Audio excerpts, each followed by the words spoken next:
And hello, my fellow nerds out there. This is Orgo Richie, and welcome back to DDLC Blue Skies. Last episode was well over an hour long, hour 45 minutes to be precise. But I wanted to go ahead try to finish up the Yuri route because there's still a bit more to this mod than I thought there was. Anyways, it's a moment of truth. First day of final season. Oh wait, I need to change my outfit. One second. There we go. That's better. Silence fills the air as we're all anxiously watch Sakurai pass out the history exams. Here's hoping that I don't blank out when I take it. But given the extra studying I did this time with the club, I'm thinking I should do pretty well. Well, I'm not gonna jinx myself and expect to ace it. I'm startled out of my reverie when a sheaf of papers drops onto my desk. Sakurai gives me a small smile as he passes by. At least he's rooting for me. Looking down at the exam, the words seem to swim before my eyes. But within a few seconds, they snap back into focus as I clear my mind. I know this. Picking up the pen, I join my classmates and furiously scribbling down my answers. So, what did you think of your exams? Students rush around Yuri and me, eagerly escaping school to rush home. Some are probably just going to do last-minute cramming, while others are likely to just seeking a respite from anything related to school. Either way, everyone around us seems to be chatting about the exams. I feel like they were generally fair.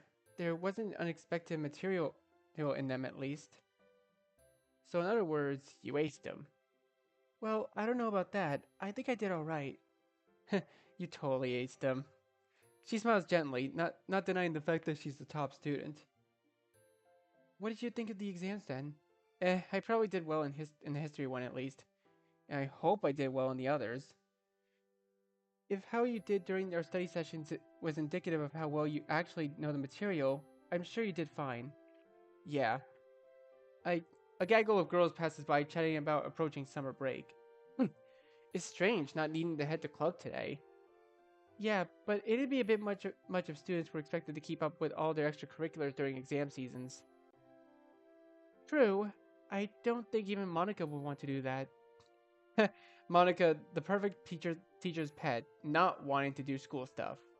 That's hearsay. That's heresy. Knowing her, she's likely studying as we speak. Speaking of studying, do you actually want to co-rotate and study together? Sure. It'd be nice to study with someone and break the monotony at least. Not to mention, we get to spend more quality time together. I nudged Yuri in the side, making her blush. Actually, should we invite the others too, making an official study session? Yuri stops in her tracks. You want to invite the others? We don't have to if you don't want to. Sorry, it's just that I thought it would be more of a private thing. No worries, we probably just won't stay on task as much. I don't know, we stayed focused on things before. Yeah, I'm just joking. I don't know why, but we're so awkward all of a sudden. You're not upset or anything, are you? Why would I be? You just seem kind of off now is all. Sorry, I suppose I'm a bit tired from the exams. You could say that I have a bit of a shorter fuse right now, so to speak. Although, of course, that's no excuse to my rudeness. It's alright, Yuri, it makes sense. How's about we brew up a nice mug of hot tea for you when we get to my place and relax before we cram? That does sound good. You bet it does. And so, the writers completely wasted that one character's power and made him the king for basically no reason. Needless to say, the show's finale was probably one of the worst disappointments in television's history.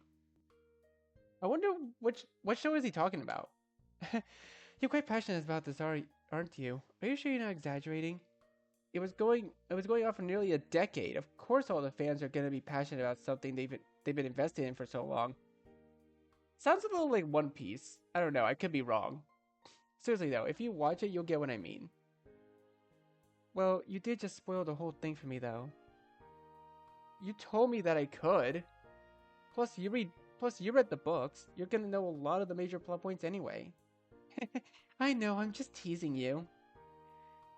I do kind of want to start watching the show now, though. You should, if only for the cinematography and acting. Look, we're already here. Huh, that was a surprisingly short walk. Time flies when you complain about things. Yuri stands patiently as I fumble around the house keys in my bag. Maybe I could even start watching the first episode while we have tea. If you do that, I guarantee you'll finish the first season today. I finally found my keys and unlocked the front door. I'm home. Man, I still haven't stopped announcing my arrival home. Old habits die hard, I guess. Welcome back! What? A brown-haired woman pops out around the corner. Hey, it's our mom! Mom? Who else would it be? She envelops me in a crushing hug that I happily reciprocate. Mm, it's been so long since I've seen my little boy. Give me a break. You can't blame a mother for missing her son so much. I guess. Despite my protest, I can't help but grin from breaking through. And this must be Yuri. It's nice to finally be able to meet you in real life. Yes, hello. This is quite a surprise. I'm pleased to meet you as well. Yuri smiles awkwardly, fidgeting with the hem of her skirt. I should probably try to ease some of her tension. This is seriously a surprise. Why didn't you tell me that you were coming home? Ah, well, I wanted to surprise you. Yeah, no kidding. I did foreshadow this in one of our calls, you know. Actually, I think Yuri was there when I said that. I believe I was. And I have to say that I'm definitely glad I was there to see your reunion. Richie's grin was really splitting his face. Aw, what a mama's boy. Hey, do you want me to act like a stereotypical angsty teenager? Oh god, no. I might have to extend my business trips if you start brooding. Mom starts laughing as I roll my eyes. It's definitely good to be back. Reaching out towards me again, Mom tousles my hair affectionately. Jeez, Mom. Come on. Come on, I've got to catch up with all the affection I wasn't able to lavish on you in the past few months. And since when have you been such a tsundere? You don't know what a real tsundere is if you're calling me one. One of the club members is basically the definition of that trope. I'm guessing that club member wouldn't happen to be Yuri, would they? Yuri's about as far from tsundere as you can get.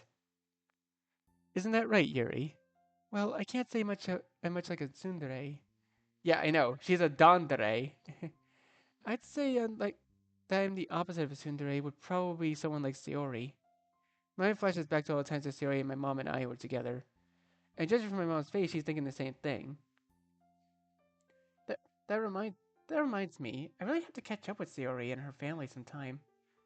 Oh yeah, I think she probably misses you. Or at least she misses your gummies. Of course. It seems like just yesterday you were kids. Mom seems to stare off into the distance for a moment, sighing fondly at the memories.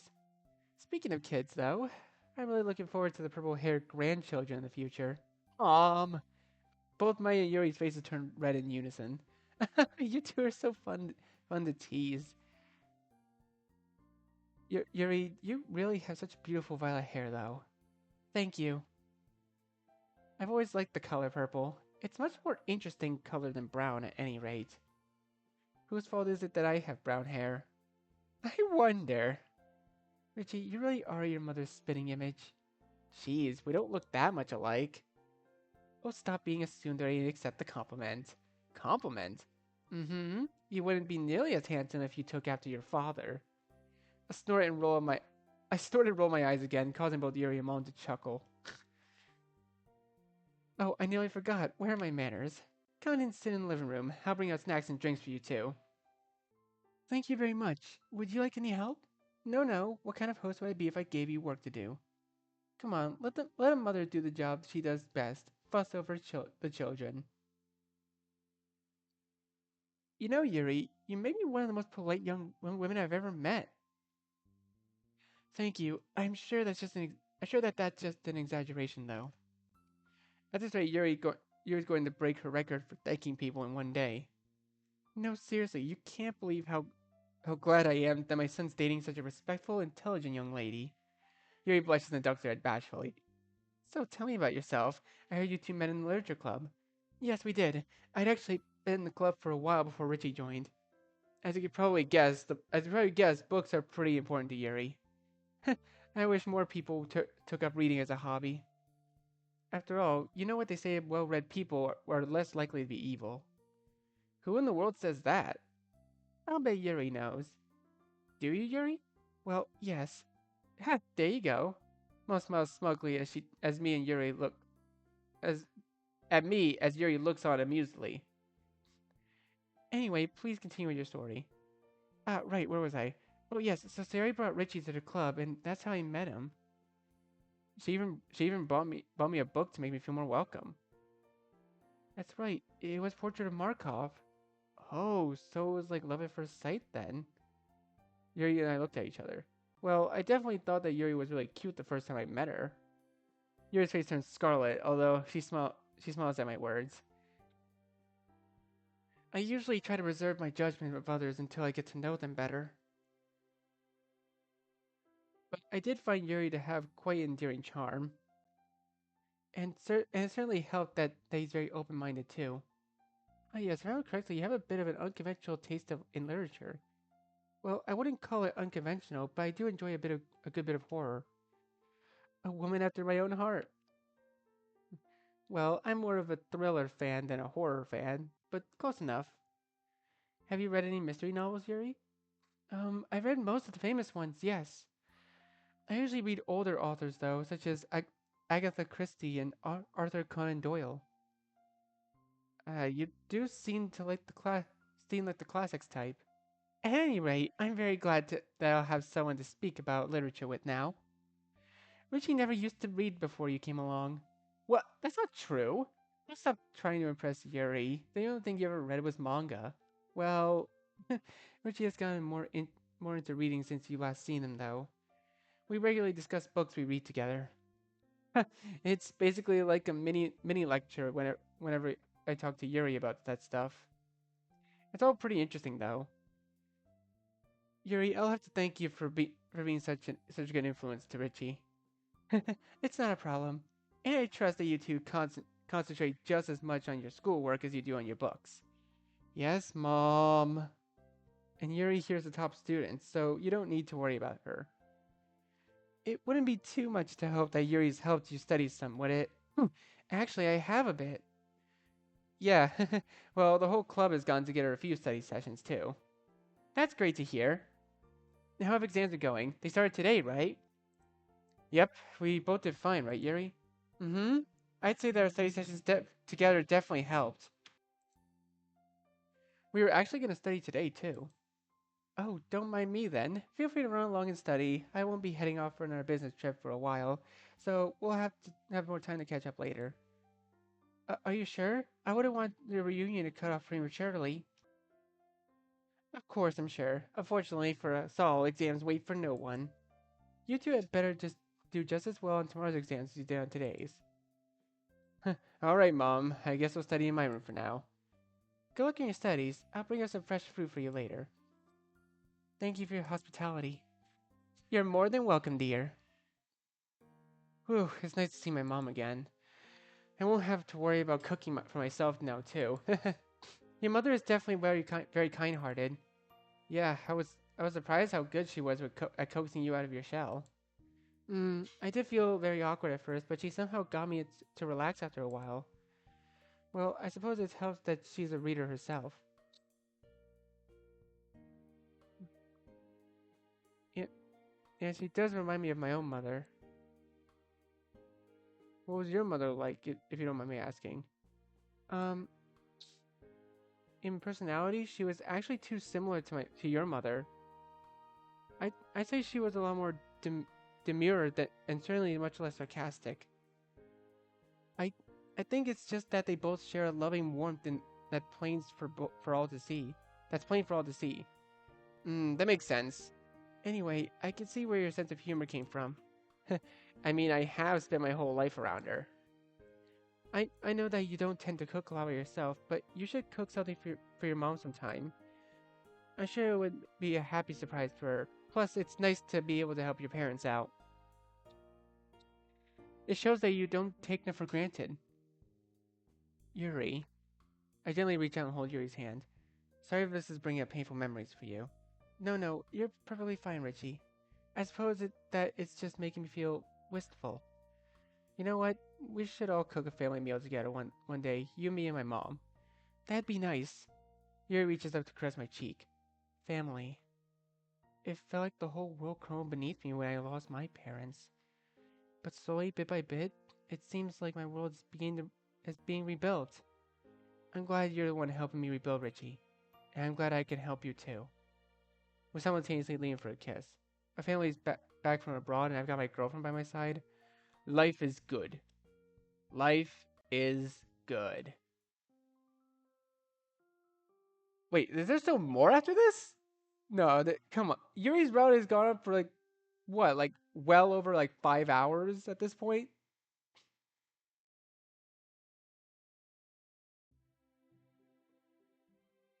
Ugh, it's been a few days since it's been a few days since Mom and Yuri had met in person. I've been on the cloud nine ever since.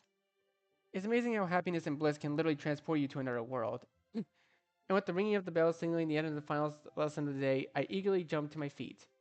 White Day is upon us, and I want to give Yuri my gift ever since I woke up.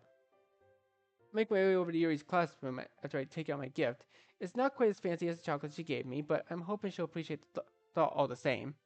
Eventually, I spot her in the throng of students emerging from her classroom. With a smile and a wave, she makes her way over to me. Reaching out, I gently clasp her hand in mine, which predictably causes her to blush. Given it's White Day, I'm feeling a little more daring. I've waited all day to give you these. I'm practically bouncing on my feet. She's giggling slightly, covering her mouth with her hand. My, someone is rather excited. She takes the gift bag from my hands. Her smile grows wider and more heartfelt. I didn't want to give you these at lunch. Kind of felt like the reward would be better if I waited until the end of the day, you know? Well, they do say that good things come to those who wait. Oh my, Richie, this looks incredible. Inside is a White Day cake I picked out for her. The cake was Mom's idea, and given its elegant design, it was definitely not. I was definitely not complaining. She was convinced that Yuri would love it, and based on Yuri's reaction, it's safe to say that motherly instincts are pretty accurate. Thank you, I really appreciate this. But you didn't have to get this for me, silly. Not that I don't appreciate your gift. Oh, I know you didn't. I didn't have to, but I wanted to. I leaned forward and planted a kiss directly on her lips. Her eyes widened as I quickly pulled away, grinning. I, oh, you do know how to make to fluster me, don't you? That I do. Happy White Day, Yuri. The red blush on Yuri's cheeks made the wait 100% worth it. Come on, exam revision can wait for one evening. Spend the rest of the day with me? How could I say no? Just swinging the door open, I call out for Mom. Mom? No reply. Huh? Is she out? There's a note here, Richie. It says she's going out to town and to see some friends. She'll be back later in the evening, and that you should call her if there's anything we need. So we're home alone? Yes, it would seem that way. What should we do? Well... She starts fidgeting. Why has it suddenly gotten really awkward? Oh! I really need to think about things before I speak. I didn't mean... It's okay. Would you like to make a bento box with me?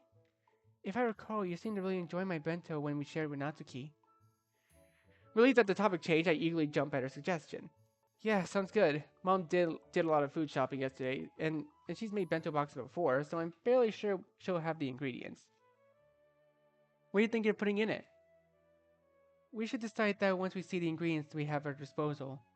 Yeah, good point. We start rummaging through the cabinets. Well, more like I rummage. Yuri looks a little hesitant, clearly unsure if it's her place to be riffling through my kitchen. Do you have anything in mind? Mine are usually quite simple. Rice or noodles, some kind of protein, and cooked vegetables. Standard home-cooked affair, you know. Given that it's White Day, how about we cook something a bit more extravagant for it? What are you thinking? Do you know how to make sushi? No, but I'm willing to try for the end result. Alright then. We can make some other side dishes using vegetables like soybeans too. The sushi itself, fish would do nicely. But if we don't have any, we could make do with an alternative. I dug my head out of the fridge and turned to Yuri with bemused expression on my face. You can look with me, you know. It's your house as much as it's mine. Right, of course. With your help, we're quickly able to identify appropriate ingredients and soon begin preparing the meal. Okay, after you finish chopping all that, you add it to the water in the pot and turn up the heat until it's boiling. Then turn it back down to medium. And don't forget to add seasoning to the water too. I have to chop all these vegetables, right? Yes, the lotus root, carrots, white radish, and mushrooms. Mm, mm. Obviously, you don't have to chop the soybeans in kombu. Got it. In the meantime, I'll get started on the rice. We will get to work, and soon the smells of the delicious meal starts wafting through the kitchen. Thankfully, the meal is particularly difficult to prepare, so we're able to talk about other things while we're preparing it. I don't think Mom would believe her eyes if she saw what I was doing right now. The cooking? Yeah, but not just that. I don't think she'd have ever expected that my first girlfriend would have taught me how to make delicious meals like this. First girlfriend? Oh, sorry, I didn't mean it like that. Ugh, way to go, Richie. The silence is proving to be excruciatingly awkward. It was just a stupid choice of words. Anyway, I guess it's a pleasant surprise to her. I've always been a lazy cook, if you could even call me one. Well, there's no better time than to learn in the present. Another wise bit of insight from you. She smiled slightly, but I could tell that what I just said is still playing on her mind. Did I really mess up that badly? I wasn't trying to say that we wouldn't last. Either way, I'm really not a fan of how quiet she suddenly became. But hey, at least Mom really likes you, at least. Do you think your parents would have liked me? Richie, would you mind spooning the cooked rice into the bowl? Sure thing. I do as she requests, awaiting her next command. Okay, next you want to stir the rice vinegar and sugar until they dissolve, then mix it into the cold rice. And done. Okay, now I'll deal with the nori sheet. She starts with the sushi preparations, delicacy and precision in every movement. Yes, I certainly think they would have approved of you, Richie. Although I think they may have been a little surprised, no doubt expecting my boyfriend to be more of a reader, at least before we started dating. I remember my father used to joke that boys may break your heart, but books will always be there for you. That little quip always makes me smile. Is that the kind of humor you like? Mm-hmm. Neither of my parents were sarcastic, so sarcasm is, well, quickly lost on me, as I'm sure you've noticed. Surprised you're dating me then. You know how snarky I can be. Funnily enough, it's actually one of the things I appreciate about you most. Huh? Really? But you say you don't really get sarcasm. I didn't, at least initially, but being around you has given me more of an insight into a new style of humor that I enjoy. Much like with literature, there's variety in humor. You have the knack for making me laugh, don't forget. I'm glad that my comedy genius has finally been recognized. See what I mean? Anyway, I think we're ready to mix the mackerel with the mayonnaise and the spring onion. We're gonna use black pepper for the seasoning, right? Yes, we are. You're learning quickly. It happens when you learn from the best. I slowly planted another kiss, this time on Yuri's forehead. I I don't know why I'm feeling especially affectionate today. Must be White Day, but damn, is it enjoyable. An hour or so later, we're both digging into our meal. It's a shame Mom wasn't around to see us making the dish together. Maybe then she'd believe me. Is it just me, or does food taste a lot better when you made it yourself? Most definitely. It's something I've come to appreciate. Maybe I could teach Sayori one day. Her diet is probably worse than mine. Speaking of Sayori, what did you two get up to? Oh, on the one day where we hung out? Yuri nods. Went down memory lane, I guess. Both literally and figuratively. We went to the park where we first met. Talked about life, I guess. I'm glad I got to apologize to her, though. The guilt has been hanging over me for some time. I'm sure she was rather forgiving. Oh yeah, of course. Told me not to worry about abandoning her, and that's a given that I'd spend more time with you. She was happy that I'm back in her life, and she gets to see me in school and stuff. Hearing her words helped, but I don't know, I still feel a little guilty. That's completely normal, Richie. The most important thing to remember is that she doesn't hold anything against you, and that you two are still good friends. There's plenty of time to be able to spend time with her again. After all, you both enjoyed each other's company, did you not? Yeah, we did. Even though our friendship isn't exactly the same as how it used to be, we were still able to get along like nothing had really happened. The playful teasing, the shared nostalgia. She really makes you happy, doesn't she? I nod. I don't think I'll ever meet anyone with such a strong, carefree, bubbly persona. You always do look exuberant around her. Eh? Do I? Yes, you do. Perhaps it's buried in your subconscious. Well, I guess I do have fun hanging out with her.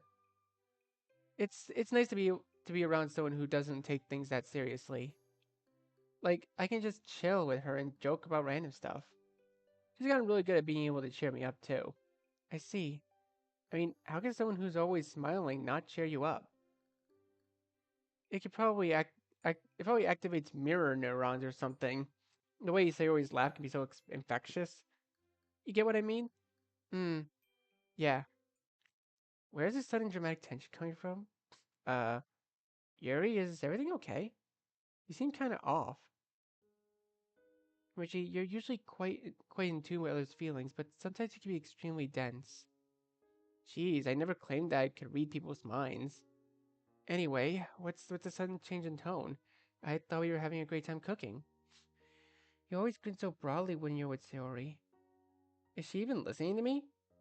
Like I said before, if I do, I don't notice it. Well, even if you don't notice it yourself, other people can. If you contrast it with how you act around me, there's a marked difference. A marked difference? Well, off the top of my head, I kiss and cuddle with you. There's something I shouldn't. That's something I shouldn't be doing with other people, right? I reach out and pull Yuri into a hug, but she shies away from me.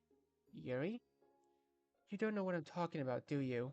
Uh, I suppose it's so ingrained in you that you wouldn't notice it unless outright said it. If I'm supposedly this dense, then feel free to enlighten me on the matter. I know I shouldn't be getting sarcastic with her, but I can't help but feeling more and more irritated as the conversation continues. You always look your happiest when you're with Sayori. Even when you just talk about her, think about your past with her. Well, I don't know about happiest, but she's my childhood friend. It's natural to feel happy when you think about someone I've known for years and years, isn't it? It's just as I suspected. Huh? She makes you happier than I do, doesn't she? What? My mind is spinning. How did she go from making food together and sharing kisses to this? Yuri, we spoke about this. Where is this coming from? She doesn't reply, instead opting to fiddle with her sleeves. Come on, Yuri, talk to me. If we spoke about this before, then why don't you understand why I'm upset? Just because you just because you know why you're upset doesn't mean that I know. Can't you just tell me what's wrong? I don't understand how you can analyze books so extensively but remain blind when it comes to things like this. I really don't want to play the blame game, but look, I think I get what you mean that you might be feeling jealous. I mean, you just explicitly compared yourself to her. But I get why you're suddenly this upset when I've been having. But I don't get why you're suddenly this upset when I've been having such a nice time. You realize that you're talking the length about how you feel about Sayori, and on our white date night, no less. Look, you started the conversation about her, though. I was admittedly curious about you di- about what you did in the beginning, but I didn't mean for it to spawn an entire conversation about how you felt towards her. After a while, I was only engaging in the conversation with you to be polite. I didn't want to just ignore what you said about her. I suppose it was too much to expect you to be more tactful about it. Again, I'm not a mind reader. How am I supposed to know when you're upset when you rarely explicitly express it? Why can't you just tell me things? I'm guessing that you don't have these kinds of arguments with Sayori. Of course not, because I'm not dating her. Are you sure this is just about jealousy? I thought you said you weren't jealous of my hanging out with Sayori before. Didn't you say you were only jealous of her personality and our close relationship itself? Yes, I did. Then is there something more that you're upset about? If you have a problem, just tell me. Stop being around the bush or I'll never get what you want to say. You know how difficult it is for me to tell people how I'm feeling? I spent the past decade or so of my life suppressing my outwardly shown emotions. But you can try, can't you? This is me trying, Richie. I just communicate more subtly. Okay, how about you try communicating unsubtly then? You don't get it. The difficulty I have when speaking about these things, it's almost as if there's something physically blocking my throat. It's just your own thoughts in your head making you feel that way though, right? Just get it over with and blurt out your inner thoughts like ripping off the band-aid. I know you can do it, Yuri. With all due respect, Richie, I didn't even tell you about my self-harm on my own accord. It was purely by accident that you found out. Even so, it felt better after you talked to me about it, right? Yes, but so just tell me what's bothering you. I can't help you if I don't know what's going on. She doesn't reply. The sudden strange silence feels more uncomfortable by the second. Yuri. I sigh inwardly. I hate apologizing for things that aren't my fault. I'm sorry, okay? I know how you feel, so... No, you don't. How can you possibly know what this feels like, Richie? Do you constantly consider yourself an embarrassment? Do you know how it feels to have people feel nothing but pity towards you? To have people see you as a freak? Well, no, but that's precisely my point. Alright, jeez, I get it. Just because I don't have those specific problems, it doesn't mean I don't have my own ones to deal with, you know. Everyone around us has their own demons, so stop acting like it's only you. I winced as soon as the words leave my mouth. They sounded a lot less harsh in my head. The look of deep hurt on Yuri's face prompts me to quickly try and undo the damage that's been unleashed. Ugh. I worriedly rub my forehead with my hands. It's just it's just really frustrating being told that my problems don't matter, you know. That's not what I said. Like how would you feel if I did this stuff? Refused to talk to you about any negativity I was feeling towards you and, well, hurt myself? I feel like I deserve it. What? Did she really just say that? I expected her to get angry and lash out and not provide such a self-deprecating remark. Deserve? Let's be honest, Richie. I'm an awful girlfriend. I have to force myself not to roll my eyes and sigh in exasperation. Here he seizes on my silence and carries on with this deprecative tirade. I hide things from you. You're always doing nice things for me. What thoughtful things have I done for you, Richie? You... She doesn't even let me answer as she forcefully carries on. You organized a lovely day for our Valentine's. I couldn't even return the favor for White Day. Here we are, acting like it's just any other day, all because I couldn't even organize something romantic for us. It's not a pathetic trait of mine that I'll never be able to shake, no matter how much I will it away. Her breathing is growing faster and faster. Her tone is becoming more and more venomous. The feeling of being unable to reach her while she stands in front of me is unbelievably demoralizing. I'm trying to be a perfect girlfriend for you. I really am. I thought that by making love to you, that would help. After all, it seems like that's the only thing I can provide. Wait, what? Back up a second there, Yuri. What exactly do you mean by that? Please don't tell me that you felt like you had to have sex with me. She doesn't even nod or say yes. The silence is just as damning. It's confirming my fear. I thought it was what I had to do. You said you wanted to. I wanted to please you. I run my hands to my face. It feels like everything that was going so well mere moments ago is suddenly being flipped on its head. No, no, no. Yuri, you don't have to be perfect. Why didn't you just say something? If you weren't comfortable, that's all you had to say. But of course, it isn't that easy for her, is it? I'm sorry. I know. I should have said something. I don't know what to say. My mind is still trying to process what I'm hearing. Things really haven't been going as well as I thought they were. With my face in my with my face in my hands, I hear Yuri get up and walk away from me. Wait, where are you going? I need the bathroom. Instantly, my mind flashed back to the last time I saw her in there. The razor, the gasp of pain, the vicious, jagged cuts on her forearms, the very arm that she's clutching right now. Yuri, don't. Can't help it. Yuri from the room, already starting to push up her sleeves. In a panic, I follow her. Even just from a glimpse, I catch from behind. I'm afforded a sight I wish I didn't have to see.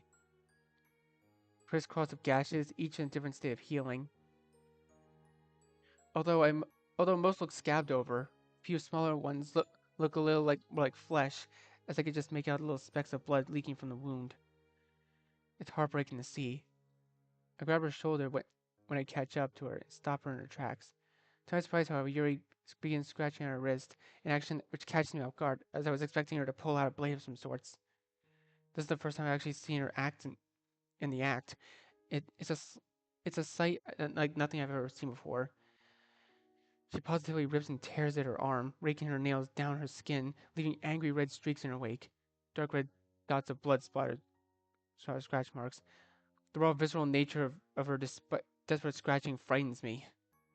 It's almost as though she's trying to destroy all the progress she's put into healing just to leave ugly reminders of her flaws. Ugly. This is the first time I've associated that word with Yuri. But no amount of bleeding at that her scars are beautiful would change the fact that they're frankly the opposite. I'm struck by a pang of guilt at the thought. Should I be thinking about self-harm like this? But I shouldn't act like I'm blind to the scars, right?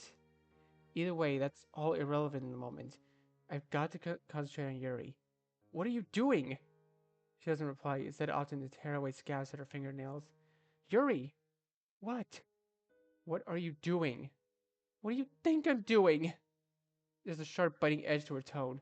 Do you think cutting was the only way you could self-harm? Yeah? Yuri, please, just stop. In desperation, I reach out to grab her arm. However, she quickly wrenches it out of my grip and jumps aside, trying to continue more fiercely than ever. All my instincts are screaming at me to intervene, but every time I step towards her, she shies away. As the scratching carries on, the expression on her face slowly grows more relaxed. It's awful knowing that the only thing causing her to relax is the pain she's inflicting on herself. Eventually, the scratching comes to an end. A slow trickle of blood down her wrist matches the slow trickle of tears down my face. My brain's trying to process what I just witnessed. Very self-harming. Needless to say, it's not doing a very good job. Silence falls between us. What am I even meant to say? I told you I was a freak. We have to get you some help for this, Yuri. This really can't carry on. Yuri snorts at my statement. What? What? Do you think I don't know that's bad? If you know it, then why do you keep doing it? Is this going to happen every time we have an argument? I can't. I can't help but feel anger at those words. Words resound through my head. Why not? How would you even know? You haven't even tried. This could have been avoided if I just what, Richie? Therapy isn't just some magical fairy tale fix. I've already told you that's just not that easy for me. Yet you seem to continually forget that in your self-righteous lectures. Lectures? Really? That's what you think these are? I mean, how would you act if I hurt myself and scratched myself bloody? How would you like it if I turned my arms into an ugly mess? Silence. I didn't even realize I was breathing heavily until now. And worst of all, the stressed look on Yuri's face tells me tells me that for the first time tonight, I might have just crossed a line. Wordlessly, she quickly yanks her sleeve down and pushes past me. With heartbreaking realization, I quickly see the fresh tears are now leaking down her face once more. Yuri. I'm sorry, I didn't mean that. I desperately reach out for her once again, but she whirls around me when I touch, with an expression that honestly terrifies me. I don't want to hear it. Her expression, the line, the delivery, the tone. Out of reflex, I shrink back. She storms out of the corridor distantly. I can hear her making her way out of the house. A slam of the door makes me wince. So I'm left standing here, still trying to figure out what just happened. I slowly make my way back to the kitchen. Bits and pieces of our argument flash into my mind. Food's still on the table. If you just walked out of the house, you would have never suspected that such a scene had just taken place just moments before. What looked like warm, delicious food before now appears slimy and cold to me. As I slump down in the chair, I can't help but worry about what Yuri's going through when she gets back home. I should have gone after her. I should have done anything but let her go. Well, I say that, but in reality, I know that I couldn't have done much. What was I supposed to do? Imprison her in my house? Physically restrain her until her impulses abated? If I had done that, I... I don't know if she would ever forgive me. I don't want her out. I don't want to out her to anyone else without her permission, so I don't think I should tell her friends or my mom. Would calling the police be an overreaction? If she were contemplating, I would call, but didn't she say long ago that she specifically wasn't bad? Should I trust her words and leave her be? We just established that she doesn't necessarily tell me everything, though. That doesn't mean she lied to me, though, right? With a sudden rush of adrenaline, I whip on my phone and call Yuri. Please pick up. Dial tone seems to mock me as it endlessly rings. No answer. Shit. Try again and again and again, but still no answer. Feeling a pit of despair settling in my stomach, I opt to leave a pleading voicemail in the end. Well, it was foolish to expect a reply, wasn't it?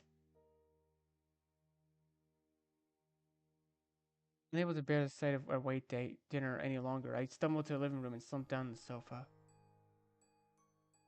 Although I know full well that it's a pointless endeavor, I still reach for the TV remote and flick the television on, desperate for something to try and take my mind off tonight's events. I can almost sense the restless night coming up. Damn it! That's when I thought life was getting good. I really went and jinxed it, didn't I? I just hope Yuri and I can talk things over. Okay, this has got to be the longest freaking route in this game. Why did they put so much writing into this? Like, my goodness. Honestly, I probably would have just settled for a good ending and then go to a Monika route. I'll wake up with a start. Strangely, I'm sitting on the couch with a blanket over me instead of laying in bed. As I pull the blanket off myself, fragments of memories suddenly flash to my mind. My day cooking, yelling, blood, Yuri. Oh god, Yuri. Adrenaline starts pumping through me again as I weigh over all my choices. What could I have done differently? How did this all happen? Springing up from the couch, I rubbed my hands over my face and stumbled to the kitchen. I hadn't even cleaned up our dinner yesterday. It's crazy how such a mundane chore can even seem urgent in the wake of what happened. But to my surprise, the dining table was cleared. The dishes all stacked neatly in the drying rack. And the blanket. Mom must have helped out. Mom? I feel like a child again as I walk through the house looking for my mom. At this point, I feel like Mom's the only one who will be able to comfort me. Jeez, I must really be a mama's boy. It's in my bedroom that I happen to find her. Mom's sitting at my desk, flipping through my old photo album. Richie, you're up. Yeah, guess I am. I sat down on my bed next to her. For a few moments, there's only the sound of album pages clinking as they turn. Crinkling as they turn. Finally, Mom breaks the silence. Remember when when we went to the beach that time? She points out a photo of a small chubby child digging a hole into the wet sand on the beach. That must have been taken when I was 5? Maybe. You'll have to be more specific, though.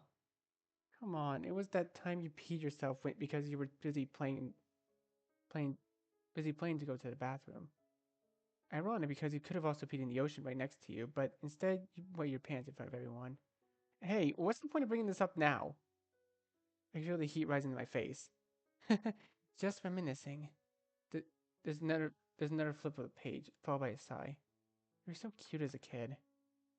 So I'm not much of a looker now then. Oh, now you're putting words in my mouth. Mom gazes fondly down at another photo. It's one of her and Dad standing proudly in front of our house, my 7-year-old self striking a silly pose between them. Sometimes I wonder, would it have been better if I hadn't insisted on leaving your father? Should I have just put up with it for your sake? I'm startled by the sudden change in topic. Mom never really talks about her feelings, much less the divorce. I mean, aren't you happier now? There's no denying that.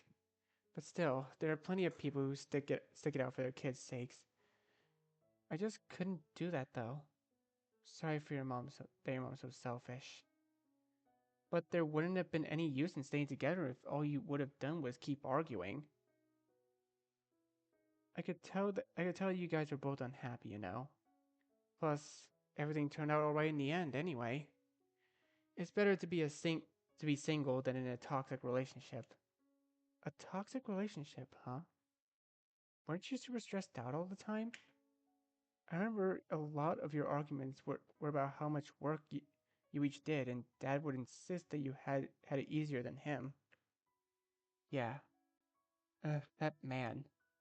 Still, you know that I was the one who insisted on the divorce, right? I could have forgiven him. I think after I showered showed him the papers, he was actually shocked into realizing how serious I was. He'd apologized to me and told me that he was willing to change. I didn't know that, but my pride stood in the way. I didn't want to back down and look weak. I didn't want to have long conversations about it with him after already explaining to myself so many times that in our arguments. I couldn't bear going through all this over again if I turned out to be that he really didn't change. Knowing Dad, I think he would have gone back to his old ways after a while. Yeah. Anyway, at least I'm happy that I got to focus on my career so much more after we separated. But that still came with the cost of not being able to watch over you as much as I wanted to. Mom, seriously, it's okay. You gotta do what you gotta do, right? All things considered, I'm happy with the way things turned out. Thanks, Richie. You know how my temper can get when I'm practically irritated or tired, though. I can't imagine that would have been much fun to argue with. Who knows? If I were more patient or communicative, things might have turned out differently. Speaking of arguments, you had one with Yuri yesterday, didn't you? Um, yeah. Geez, an earth-shattering argument on White Day. Hey, that's an exaggeration. And how did you know we had an argument? Mom rolls her eyes. Dinner was still on the table, barely eaten, and you were dozing off on the couch with the TV on an infomercial channel. Yes, that makes sense. Well, I did want to ask you for advice on it though. So what happened? I run my hands through my hair as I try to recall everything that happened last night. Well, we started off by talking about Sayori while we were eating. Like, she asked me what we did together the other day, and I started talking about how good of a friend Sayori was. Whoa, you talked to Yuri about another girl on White Day? That's a point that Yuri brought up too. Is there some kind of dating code that I'm missing? Apparently, Richie. What gave you a bright idea to talk about another girl in front of your girlfriend? Hey, she's the one who brought up Sayori first, you know. Anyway, when Yuri started hinting at how I shouldn't be talking about that, I got kind of mad and told her that we should work on communicating more clearly. And then she started talking about how she has trouble communicating and has to deal with a lot of problems. Um, and I told her that I have my own problems to deal with too. Mom winced at that. I know I said some wrong things during that argument. Anyway, Yuri being real being really self-deprecating and then she left too. Um, then a bunch of stuff happened where Yuri kept calling herself a freak. Oh, and and I told her she should consider therapy, but she was really unreceptive to it. Mom's quiet for a few moments. I don't know if it's good or bad sign. Sorry if some of my summary was vague, but I don't really want to reveal any secrets without Yuri's permission, you know. It's quite alright, Richie, I get it. Thanks. But but honestly speaking, I think a good portion of my points were valid. I won't say I was in the right in our argument, but you know, someone once said that everything before the word but is BS. Richie, you shouldn't be looking at it that way in the first place. Both of you should be working to solve your problems together, not pitting yourselves against each other and trying to see who's right and who's wrong. That's true. I still can't believe that this even happened. My brain keeps going over different things I said, different things I could have done. Everything that happened last night is just playing on repeat in my head. Now you know how I feel, eh? Huh, maybe Mom actually opened up about the divorce for a reason. Here's your chance to not turn into another version of me and your father, though. It's probably true that you have a point that Yuri should probably learn to communicate her problems more effectively, but it also sounds like she may have some deep-rooted problems that she wouldn't be able to get over easily as you like. The thing is, she seemed like she had been getting better, almost like she was cured or something. Mom shakes her head. If these problems are anything similar to what I'm thinking now, it'll take more work to cure them. And even though I'm using the word cure, it may just be that the problem is go more into remission than anything. Or they might never fully go away at all. I also hope that you don't use that exact phrasing with her. No, I didn't. Good. I'm guessing you haven't talked to her today. I haven't even brushed my teeth yet. Were you planning on talking to her then? Well, I don't know. Wouldn't she want her space? Richie, communication is key.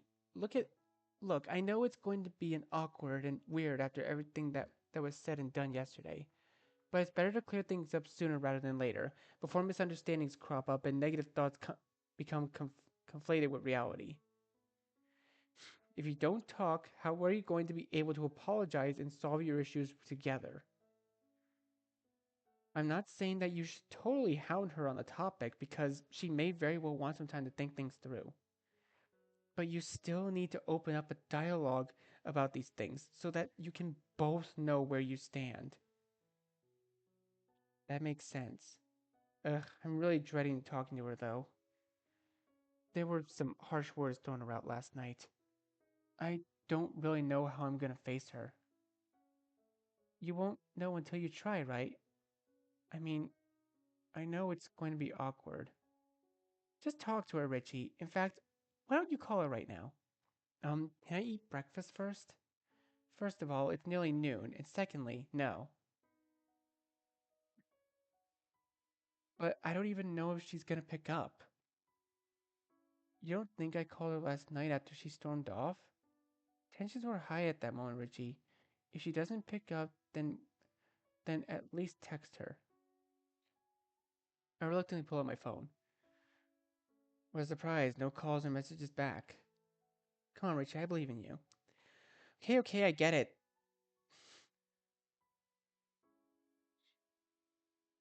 As I slowly look for Yuri's name in my contacts, Mom stands up, snapping the photo album shut. Don't worry, I'm going to give you your privacy while you call. Let me know how it goes. Thanks. Of course. She steps through the door on a, I stop her one last time. Oh, and Mom? Hmm? Thanks for everything. I mean, talking to me and helping me clean up and stuff yesterday. And for being a good mom. Man, that was too cheesy even for me. However, Mom's bright smile alleviates some of my embarrassment. It's part of the job, Richie. With that, she shuts the door with a soft click. It's just me and my thoughts now, plus my phone. I get up what little courage I have remaining. I force myself to dial Yuri's number. The dial tone rings on faintly. It's the same as ever, indifferent to the tumultuous feelings within me. I'm almost hoping Yuri doesn't pick up. What? Yuri actually did pick up? Hello. Now that she's actually on the line, I've suddenly forgotten everything I wanted to say. Um, hi. Come on, Richie, you called her for a reason. I'm, um, glad you picked up. Uh, to be honest, I was tempted to ignore your call again. Oh, at least she picked up? Then why did you pick up? I don't know. Actually, suppose one reason was because I knew I knew that what you'd be thinking. You were worrying that I'd have I'd have offed myself, weren't you? Um, it's alright. That's only to be expected. Damn, she got me. It's not the only reason I called, but it's a huge looming fear that's been on the back of my mind this whole time. I didn't want to admit it myself, but it's true. I was worried that Yuri might have committed. I mentally berate myself. Come on, Yuri's not so fragile that she'd off herself after one argument, right? Stop thinking like that she's made out of glass. Although she might not have committed, but would it would it have been so far fetched to think that she could accidentally cut too deeply and bleed out? An image of her desperate scratching flashes through my mind. Yuri, I'm sorry. Sorry for everything that happened last night. There were a lot of things I shouldn't have said. As you can see, I'm not the most sensitive and tactful person sometimes. I'm sorry too, for allowing myself to show you that part of me. Ooh, I I can't believe I actually scratched myself in front of you. It was just an overwhelming impulse. Obviously. It's okay, Yuri. I was about to say I get it, but do I really get it? All all these issues. They're really difficult for you to deal with, aren't they? We both acted on impulse yesterday. I suppose so. You know, you're right. I can't imagine how it must feel to be you and to have to deal with, you know. The sigh of relief from the other end, so quiet that I can hardly make out. Thank you for acknowledging that. I was. It's just so tiring not having anyone but be able to understand that side of me. Of course, I'm not blaming you for not being able to understand. It's simply that all these things are extremely isolating. Well, I know that must sound like a broken record at this point, but I'll always be here for you. I might not totally get what you tell me, but I'll try to help the best I can, and that includes helping you feel less isolated. Last night I was really mad at the problems, not at you. I just didn't know how to voice my frustrations clearly enough. I wasn't self-aware enough to really pinpoint the source of my emotions till now. We're both in this together. Let's fight these problems alongside one another. Thank you, Richie. I'm sorry for not being able to speak so openly about everything. It's alright, it's a work in progress. Yes, it is. Actually, can I come over to your place right now? So that we can talk about these things face to face? Plus, I know you have phone anxiety, so. Or we can talk somewhere else if you're more comfortable with that. Sorry, but I'd rather not. Oh, okay. It isn't your fault. It's just that I believe I need some time to think about things. You mean you need some space for now, right? Mm-hmm. Um, but I agree with you in terms of working together to assuage these issues. Only, only I need to put my thoughts in order first before I can try to explain things to anyone.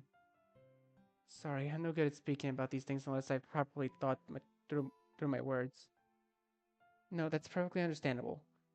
I guess it was too much to hope that everything could be fixed in one phone call. There's a lot to mull over. Yeah, there definitely is. Thank you for thank you for taking the effort to call and make things right, Richie. I don't know if I would have had the strength to do the same. Of course, I really care about you, Yuri. Don't you forget that. I won't. Thank you for everything though, really. I'll see you at school on Monday then. I mentally sigh in relief. It's not like Yuri can't bear to see my face then. Sounds like a plan. If you like, we could continue this conversation during lunch. I believe I'll be ready to talk by then. Are you sure? You really don't have to force yourself. Yes, I if I don't do it, then I'll never be able to do it. Okay, I just wouldn't want you to be uncomfortable talking about everything. My mind flashes back to Yuri talking about being the perfect girlfriend. Please trust me when I say that rather you wait until you're good with talking than force yourself to do so. You can't rush progress when it comes to these things, right? Yes, you definitely can't rush it, but I think I'll be able to talk about it. I think I'll be able to talk about it. But in that case, that that I do, but in the case I do start have trouble speaking, I'll tell you. That's all I wanted to hear. Would you like to meet me at the roof during lunch then? That'll do just fine. Plus, we wouldn't have to worry about others eavesdropping our conversation. Mm-hmm. So, I guess that's it for now. Man, I'm always bad at ending conversations on phones. I suppose so. Again, thank you for calling, Richie. Well, thank you for being receptive to me, even after our argument. It's only fair. After all, I stoked the flames as much as you did. Either way. Hmm. Are you doing anything right now? Uh, eh? I had been cooking lunch when you called. Oh, right. It's around noon right now. You get back to it then. Okay then, thank you. Hmm. I'll see you on Monday. Goodbye, Richie. After a brief pause, a small click sounds and the line goes dead. I breathe a sigh of relief. That's over and done with, and it actually went pretty well. Lunch on Monday, huh? I better prepare myself for the emotional exhaustion I'll inevitably feel that day. But for now, lunch sounds really good. You know what? You know what? I'm kind of want to end it here, but I also want to actually finish the route. You know what? Screw it. If this goes on for 2 hours, it might as well. Oh god, it's finally lunch. Time to meet with Yuri. It's strange seeing all the students mill around me without a care in the world. They're far removed from all the drama that Yuri and I had to deal with these past few days. I wonder how the situation would have played out between different players. Would it have turned out better? Worse? Somehow I somehow I doubt that anyone around me right now has had to deal with anything like what Yuri and I have gone through. Wait, scratch that. Hasn't hanging out with Yuri taught me anything about judging books by their covers? I mentally shake my head. Come on, Richie, you have no idea what anyone else is going through. Judging others, Yuri's spoken about a lot about the topic before. Yuri, am I even prepared for this conversation? As I make my way to the roof, each step seems to grow heavier and heavier. My uniform seems to be uncomfortably warm, while my palms have suddenly collected a layer of sweat. Before I know it, I'm in front of the rooftop entrance. Man, here goes nothing. As always, it takes my eyes a little time to adjust to the brilliant sunlight outside. Soon enough, I'm able to make out a tall, long-haired girl standing in the edge of the rooftop. The contrast between her violet hair and the pale blue sky makes her hair look all the more dark. Yuri. I step closer, prompting a slight peek over from her. She doesn't move though, so I elect to stand beside her and look down at the school grounds below. Hello, Richie. Hey, Yuri. Normal enough starts a conversation. Yuri runs her fingers along the chain link fence blocking off the edge of the roof. It's a nice day out, isn't it? Guess so. You haven't had lunch yet, right? Well, lunch just started, so. Oh, right. Yuri's face turns slightly red when she quickly turns to rummage through her bag. I can't tell if it's to hide her face or not. However, she eventually pulls out a package tied together with a large handkerchief. A bento? Uh, um, I made you a bento. You never bring very nutritious lunches when we plan since we planned on eating together. Oh, are you sure? I did bring some bread, so. Mm-hmm. I made my own bento too, so if you don't eat it, it's just going to be wasted. Plus, it was made specifically for you. So, if this is a peace offering, this is the best peace offering I've ever received. Holy crap, thanks! Your cooking is always delicious. I feel bad that I don't have anything for you now. It's fine. I made it for you because I wanted to, not because I expect anything in return. Aw, Yuri. I take the box from her and peek inside. Rice, grilled beef, some kind of salad, and dumplings. Oh, you even made my favorite dumplings for it? Yes, I I bought some before, so Yuri, you don't know how much I appreciate you. I believe I have a good enough idea of that. We chuckle lightly for a bit, but then Yuri's face suddenly falls. Richie, I'm sorry for everything that happened on White Day. Now that I think over what I did the other day, I feel so ashamed. She bites her lip hard. I can hardly believe that it actually happened. Yuri, I'm sorry too. I shouldn't have pressed you so hard on things you obviously can't just change on a whim. Thank you, I know I know that I really was the instigator. Well, if I hadn't cluelessly gone on and on about Sayori, but I also could have outright told you that why it was bothering me. Instead, I chose to internalize all my negative thoughts and it manifested in, well, blatant self-hatred. I mean, it's not like you explicitly chose to internalize it all, right? These deep-seated problems you have, I get that sometimes you can't help second guessing yourself and thinking in a certain way. But in order to improve my mental health, don't I have to change these thought processes? Well, yeah, but doesn't it still take a huge amount of time and effort before you're able to fully change it? It's slow going in the beginning, right? And on the day tensions had been running high anyway, so it would have been harder to be self-aware about it. Plus, I'm sure that some of my comments didn't help matters either. That's true, but either way, Yuri takes a deep breath. You were right. The biggest problem in our relationship right now is most likely communication. And that's really on me. Yuri, it's fine, Richie. You don't have to whoops, I trigger finger. You don't have to try to make me feel better. I've accepted that it's genuinely my fault, a fault of mine, and that I'm too emotionally suppressive. After all these years, I've just gotten in the habit of hiding my true thoughts and feelings from everyone. It's actually a bit selfish of me. I don't tell anyone anything so I can avoid being judged. But that's a perfectly valid reason for not talking some things, right?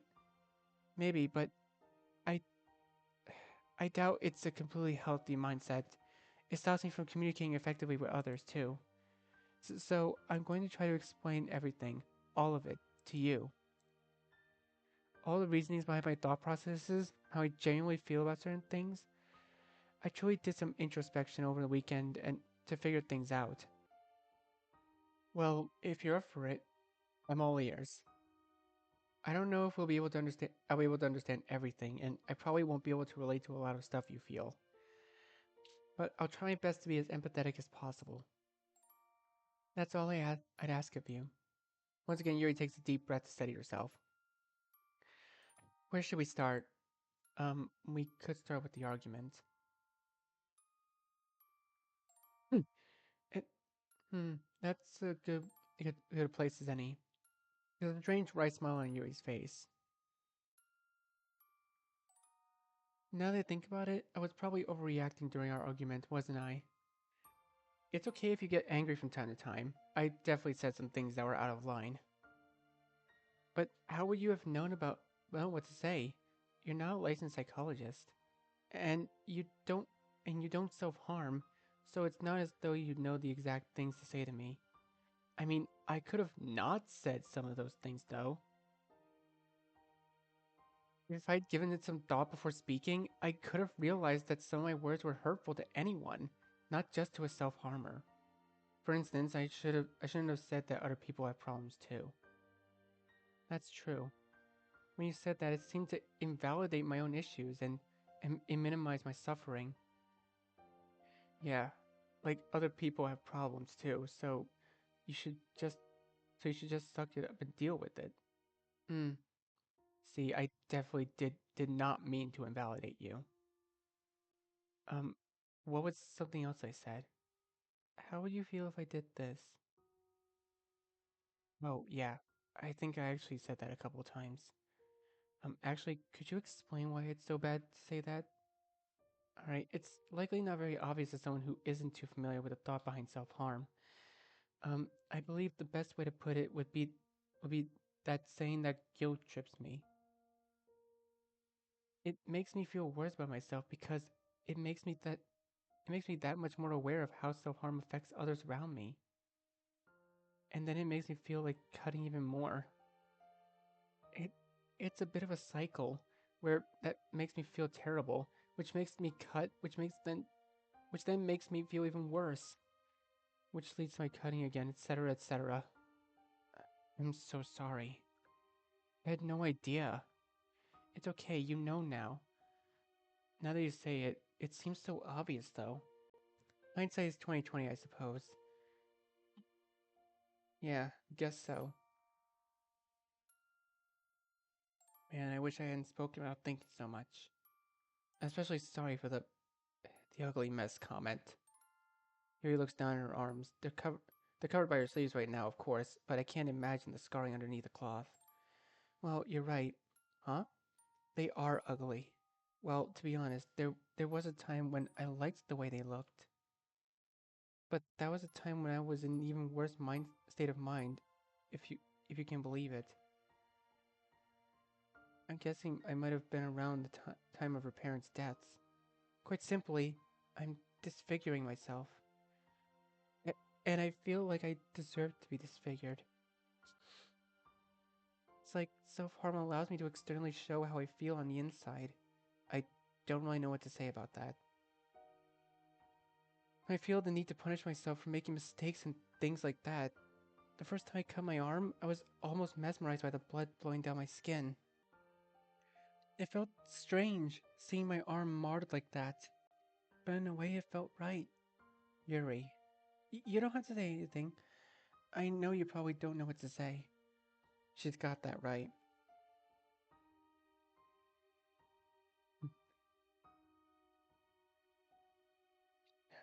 And even so, I hope you know that when I said that I was mad at the self-harming itself, not at you, if that makes sense. Hmm, I understand. Um, sorry if this is too soon, but I don't know a good way to ask this. You didn't do anything too bad to yourself after our argument, did you? I'm sorry for asking so clumsily. I really don't know how I can breach the topic in a sensitive way. It's alright. Scratching helped take the edge off a lot, so I didn't do anything worse than I would usually do. I still can't believe I did that in front of you. All my thoughts and emotion would just suddenly overwhelmed me. It was almost as if a physical pressure was building up within me. Hmm. I see. Damn, I can't imagine. Well, I'm glad that you can't imagine it. You know what you said about my not trying to change myself? Sorry for that too. No, it's fine, to be honest. I don't think I've actually been trying all that much. Sometimes a wave of motivation comes over me that makes me want to change, but that doesn't happen too often. I'm scared of how it will be when don't have self-harm to help me feel in control again. That physical pain, it's something that I can understand and manipulate myself. Something that has definitive end. It's the way that I've always coped. And it's not often that something makes me feel like discarding that. You did talk about this before, I think. It was probably the first time I came over to your house. I suppose I did. In the end, I suppose I don't want to change it. Yuri, come on. You might say that, but you have changed already. She gives me a questioning look. You become more confident in yourself when you speak to others, for one thing. Remember when you never even felt like saying hi to Natsuki before? And look at you right now. You're opening up to me about this stuff. Sure, you may still have your flaws, but that alone shows that despite what you tell yourself, you're willing to change. So change isn't all that bad, right? You're right, as usual. You don't deserve all this, Yuri. Please trust me when I say that. And I wouldn't lie to you about that either. Okay, thank you, Richie. I slowly sneak my hand over to touch Yuri's.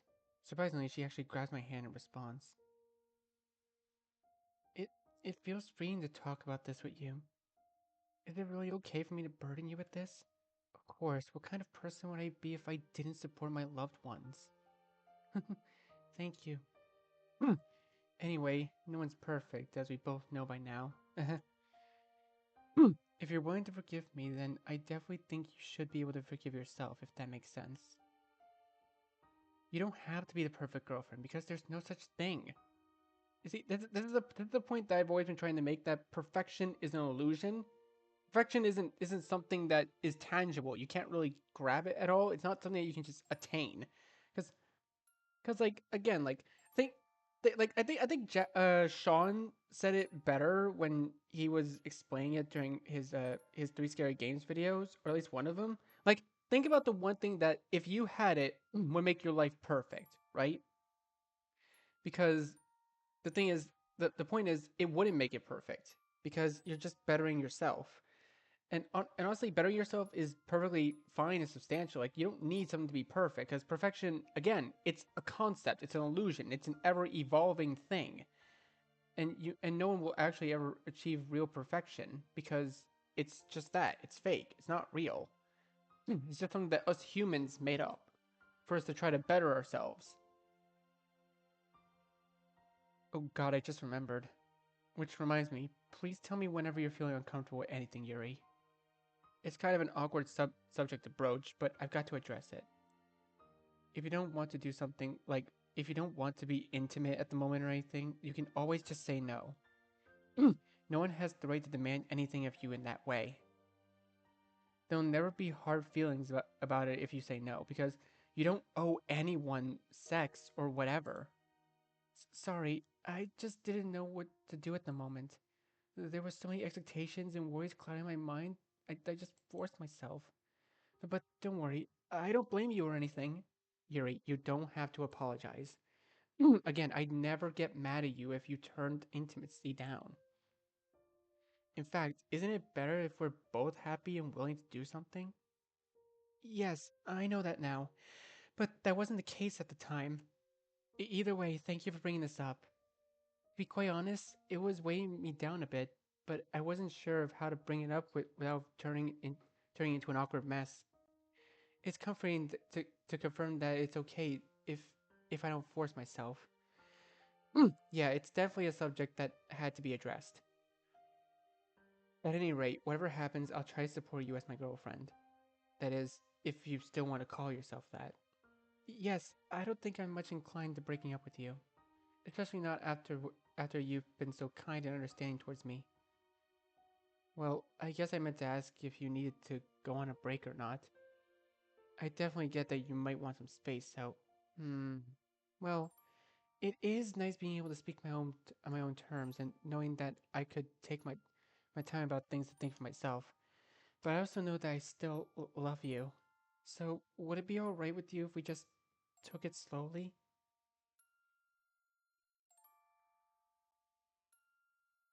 Y- yeah, definitely. Oh, whoops. I wouldn't have expected anything to go back to normal after just one conversation anyway. Honestly, I wasn't even expecting her to want to stay with me. The bell suddenly rings, startling us out of our quiet discussion.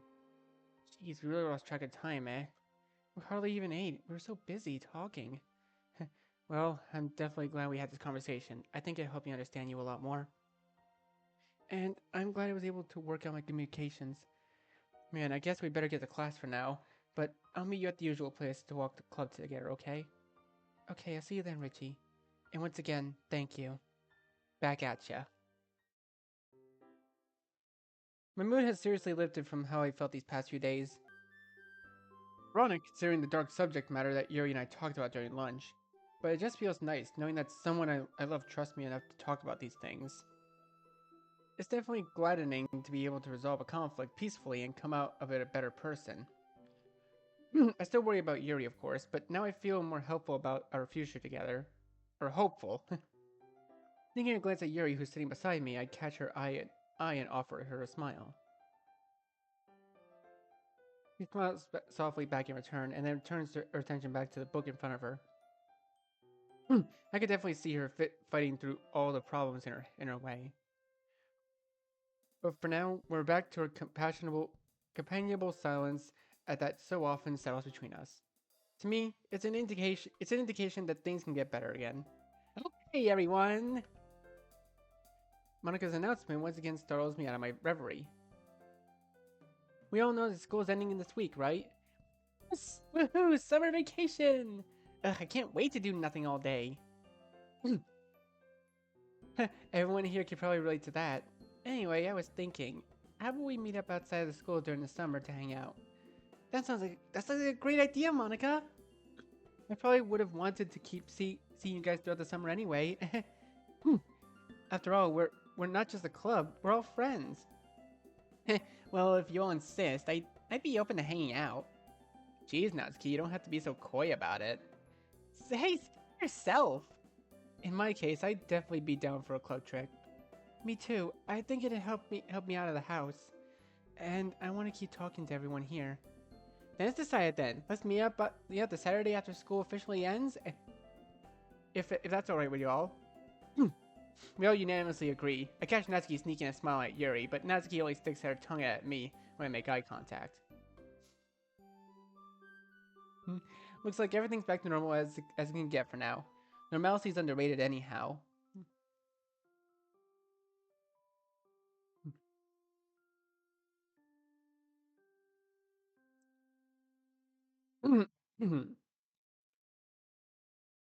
Alright.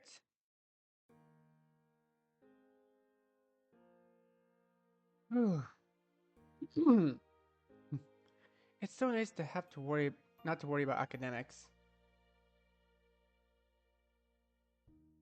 Gives me all more time to worry about my relationships instead. And speaking of relationships, I'm hanging out with Yuri today.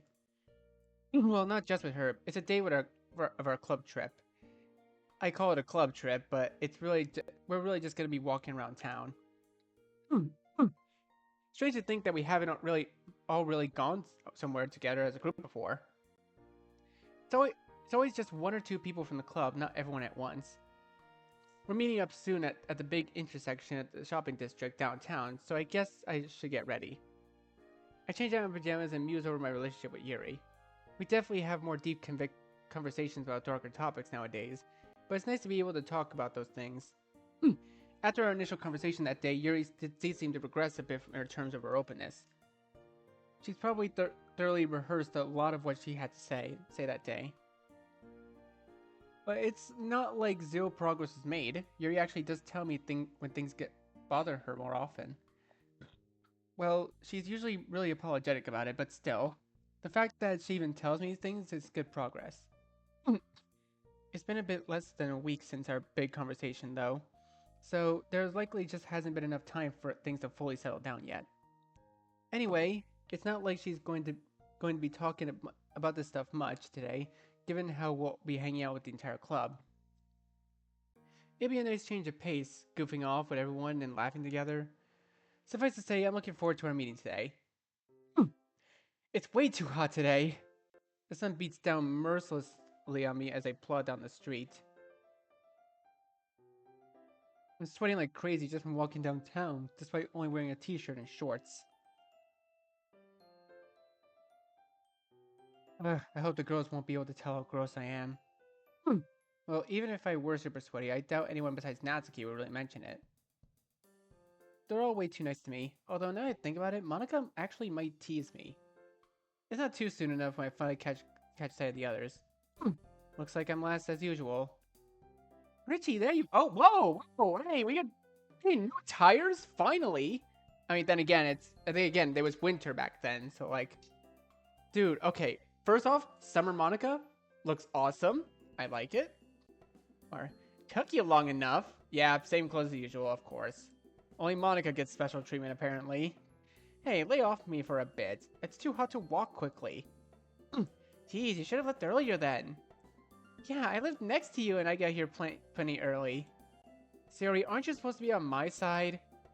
Truly a horrific betrayal. It really is. Alright guys, stop being such drama queens. Where do you want to go first? Maybe we should plan this out a bit more. But where's the fun in that? We've got to be spontaneous. Yeah, Sayori's got the right idea there. We could try walking around a bit to see if there's anywhere we want to go. That sounds good to me. Okay, everyone, let's do that then. I see only Monica gets special treatment for new outfits. Okay. We mill around it for a bit, window shopping and chatting about nothing. Eventually, we find ourselves standing around eating ice creams. I find myself practically inhaling mine as the ice cream drips down the cone. It's so refreshing to eat a popsicle on a hot day. This reminds me of how I spent summers as a kid. Richie and I used to always play at this one park with an ice cream vendor. Oh man, I remember what park you're talking about. Sounds like idyllic times. Thanks for having childhood friends, I guess. I haven't kept up with any of my own childhood friends either, so all those memories are relegated to the past for me. Don't you guys have nostalgic childhood places you like to visit? My parents used to bring me to a house on the countryside during the summers. Man, is your family rich or something? All I ever got were trips to the pool. And I never really liked the pool, anyway. You know how nasty public pools can get. I don't particularly have anywhere nostalgic in this city either. My parents aren't really ones for randomly going out to the park or whatever. If that's the case, then why don't Richie and I show you our park so we can make new memories for you to look back on in the future? Well, we're not doing anything right now, so I'm up for it if the rest of you are. Yeah, I'd be down to go. It would be nice to catch a glimpse of Richie and Sayori's fabled childhood friendship. If you guys want to go, I'm fine with it too. Well, that's that then. Lead the way, Sayori. Hooray, let's go, Richie. Right behind you. Ooh, okay. Feels like I'm going back in time as I step into the park. I haven't been back here in a while. Looks much smaller than what I remembered. Here was a spot of countless adventures between Sayori and I. In my mind's eye, I can see the two small children running around, one coral-haired and one brown-haired. It's kind of strange seeing both Sayori and Yuri here at once with me, like the past and the future are colliding. So this is it, eh? I think I've been here before, actually. Like, once with my mom. Maybe we've seen each other as kids, but we just don't remember it. I wouldn't doubt it. Fate could be a fickle creature. I'd call that more of a coincidence than fate. Well, I think that I'd remember seeing a pink-haired girl here. Not many people have hair that distinctive. Sorry, your memory isn't even that good. You forget half the things I tell you. Hey, I remember the important stuff at least. It's nice being here, though. Siri trots over to the swing set and plops down on the swing. The rest of us follow her and end up leaning in the middle bar with Yuri, while Monika sits on the top of the bar. Come on, Natsuki, swing with me. I haven't gone on swings for so long. Natsuki obliges and gets on the swings beside Sayori. Soon, she's swinging back and forth at full force, her hair streaming through the air. You're like a kid again, Natsuki. You're so cute. At that, Natsuki abruptly stops swinging and scowls at her face. I'm not cute! Exchange stride smiles with Yuri as Monika rolls her eyes. Okay, sorry for calling you a kid. I mean, I call myself one too, so I'm not trying to imply anything. But disregarding that, I wish I were as cute as you. Ugh. Sorry, but I had to say it. Natsuki, why do you always pretend that you're not cute? You've got to realize that you come off as really cutesy, right? You're seriously not fooling anyone. I'm not trying to fool anyone. Who do you think I am? She kicks the ground in frustration, jostling herself on the swings. Well, it sure seems awful lot like you are sometimes. The tsundere act can get a bit tiring, you know. Hey, I'm sure Natsuki has her reasons. everyone has their own problems in life. Not that I'm implying that you have any particular problems, Monica. You guys are gonna drive me insane. You guys want to know why I'm cute? It's because I am feminine. I I like cute and pretty things. My favorite genre of manga is romance. Is that so freaking weird? We didn't we didn't say there was anything wrong with you being cute. We were just questioning why you protested so much. Hmm. My mind suddenly flashes back to that one day ago when Natsuki and I hung out together and talked about this over boba. Is it because you want to look strong, cool?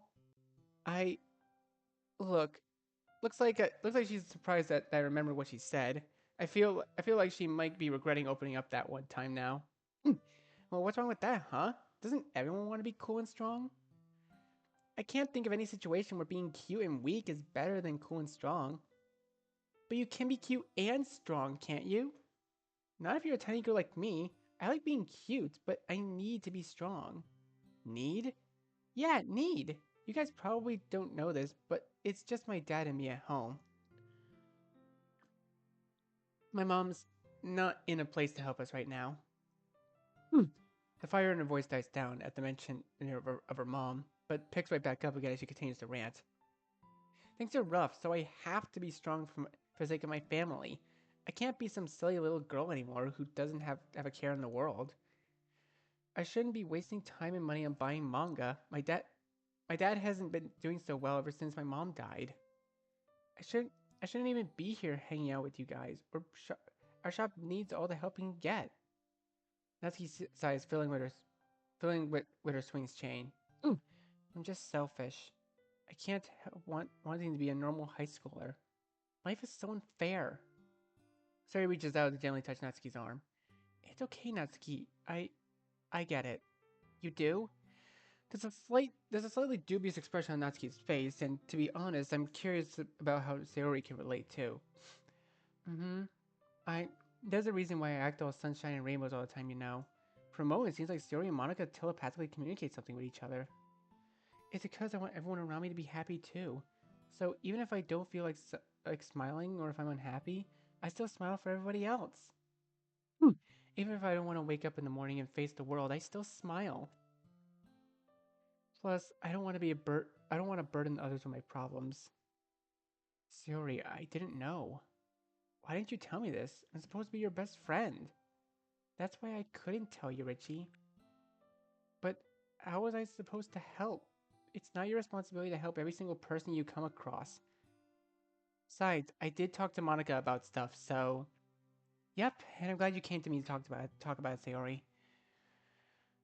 And even more glad that you were able to talk about it with everyone else too. Hmm. Yeah. I suddenly feel incredibly guilty that I wasn't able to be there for Sayori. Oh. How could I have been so clueless that I couldn't even tell him that Sayori wasn't happy? Sayori, I've been telling you all my problems this whole time though. In fact, I've gone on and on about loneliness and my parents' divorce to all of you before. Given that, wouldn't it only have been right to help you in return? It's all right. You're just more expressive than a lot of people, Richie. Am I? Hmm. Yeah, you kind of are. Sometimes you say things that are so emotional they make me cringe. Hmm. Hey, what the heck? I only got emotional with you guys like once, right before the festival. Seriously? Then then I guess my opinion of you was coloring my memories. What kind of opinion does she have of me? Yuri, am I emotional? I don't know if you're particularly emotional, but you are quite expressive. That's a good thing in my opinion, though. Mm-hmm. It's it's nice to have it's nice to not to have to guess what you're feeling. I guess you're a perfect match for Yuri in that way, Richie. Yuri wouldn't have had to worry about you ever hiding your feelings from her. I I don't know if you guys are complimenting me or insulting me. Just take it however you want. Compliment or insult, I appreciate you at least. Yuri smiles gently at me and puts her hand on top of mine. I feel like you've definitely changed my life for the better. I think that's an exaggeration. Well, it feels that way to me. You're standing by me nearly every step of the way, encouraging me at all the right times and comforting me in the dark ones. Even my social anxiety, it's not completely gone, of course, but you've helped me talk to others and face my anxiety head on. Back then, I might have even turned down a group hangout like this out of anxiety. It's good to have someone force you to do things you don't want to do. And you were the first one I was able to tell about my parents. Your parents? Yes, although I don't know how similar our circumstances are. I think I understand your sentiments too, Natsuki, because I have lost my own loved ones. Feeling weak when there's a blatant need for strength? If you don't mind my asking, when? Long enough for the pain to fade into the background. Yuri looks down, twirling a strand of her hair in her fingers. But to be honest, I don't think the pain's ever going to fully leave me. Sometimes I forget that they're gone and call out for them on impulse. And when I realize once more that they're gone, the waves of grief roll over me again. Yuri, don't worry, I get you. The two girls smile sadly at each other. I'm sorry, Yuri. If you ever need to talk, thank you. I'm grateful to all of you for being understanding. Dude, I don't think I've ever seen Natsuki look this somber. It's so cute. Okay, you know, actually, it's more fitting for the moment, to be honest. It's moment fitting. You shouldn't feel sorry either. It's not your fault. I know, but I wish you hadn't had to go through that. Your parents must have been great people to raise someone like you, so I wish I could have met them too. They they were great people. Yuri sighs quietly and looks down at her hands. I I don't doubt that it must have been difficult for her to reveal this to everyone. Thanks, Yuri, for sharing with us. Of course. It seems like we're all opening up to each other today. I'm certainly glad that we've all grown this close. Me too. If we're all sharing, I guess it's Monica's turn now, right? And as if she were thinking the same thing, Monica finally speaks up. Thanks for today, guys. It's been nice getting to know everyone even more. It's kind of funny how much closer we've all gotten in this single semester. Yeah, I guess we didn't really do much last semester. Feel free to give me all the credit for everyone getting closer. Mm. You wish. If I had to pinpoint the moment we all started creating a sense of camaraderie, I'd say this was when we started sharing poetry. That sounds about right to me. Oh, whoops! I forgot to put my avatar on. The festival probably helped too. It was our first group project type thing, wasn't it? Mm-hmm. I guess I have having to on each to rely on each other really helped bring everyone together. Does that mean there's actually a reason that teachers give group projects besides making us suffer? I mean, Richie, you're usually one of the slackers in group projects. Hey, how do you know I haven't changed? We haven't been in the same class for a while, you know. I think you changed at least a bit in that regard. There's a moment of light chuckling from us all. It's been fun laughing and chatting with you all day. You guys are my first close friends. Well, besides Shiori. I raised my eyebrows at her. That seems hard to believe, considering how popular Monica is. Okay, I mean, I do call other people friends, but they're actually more like acquaintances. Sometimes when I talk to people, I like to dissociate from myself and just see myself talking to them. I kind of feel like an alien sometimes. Or maybe a robot? Like, I'm just built to do all these things, but not actually cultivating my own desires or emotions. I could definitely see Monica being a robot. Yeah, you know, that's a good callback. That's a really good callback to what her name stands for.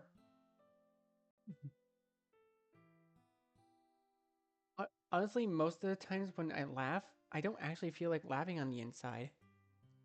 Monica, and I'm well aware that there are people who hate me too, or who think that I look down on them.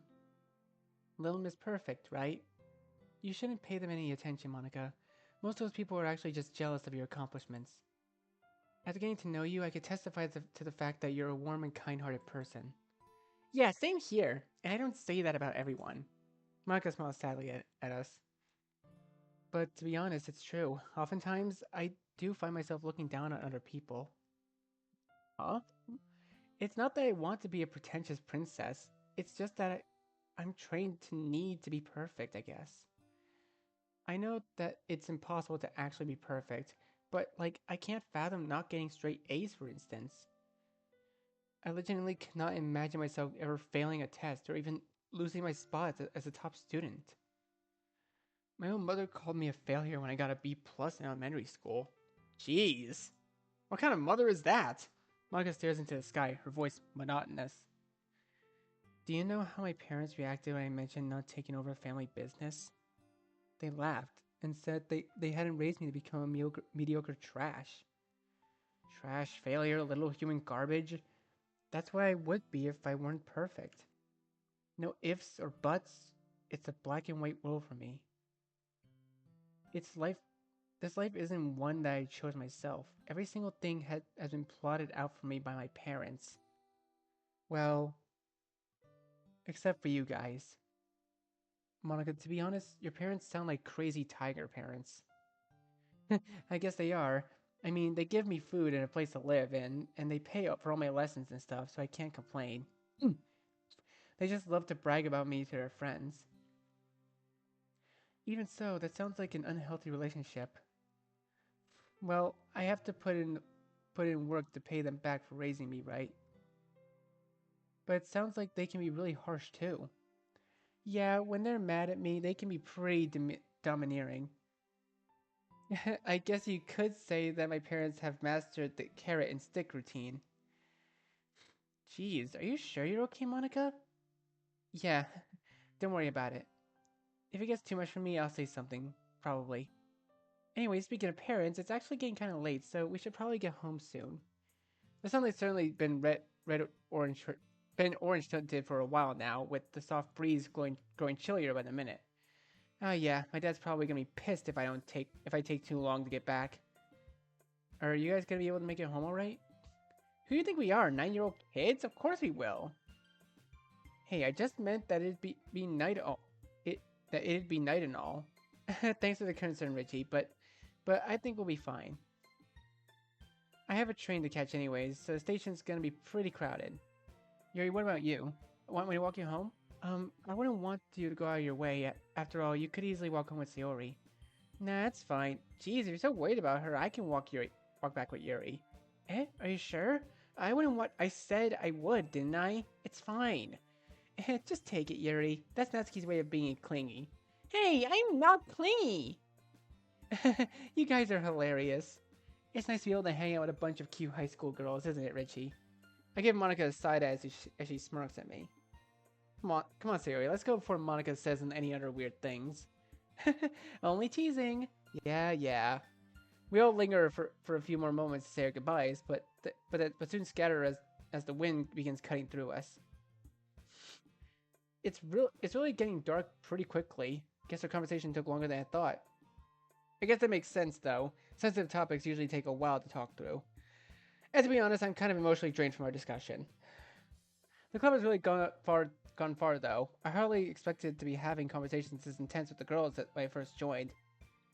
It's nice to have close friends though, and especially nice to have a girlfriend like Yuri. Somehow I feel like today's an inclination that things will be alright from now on.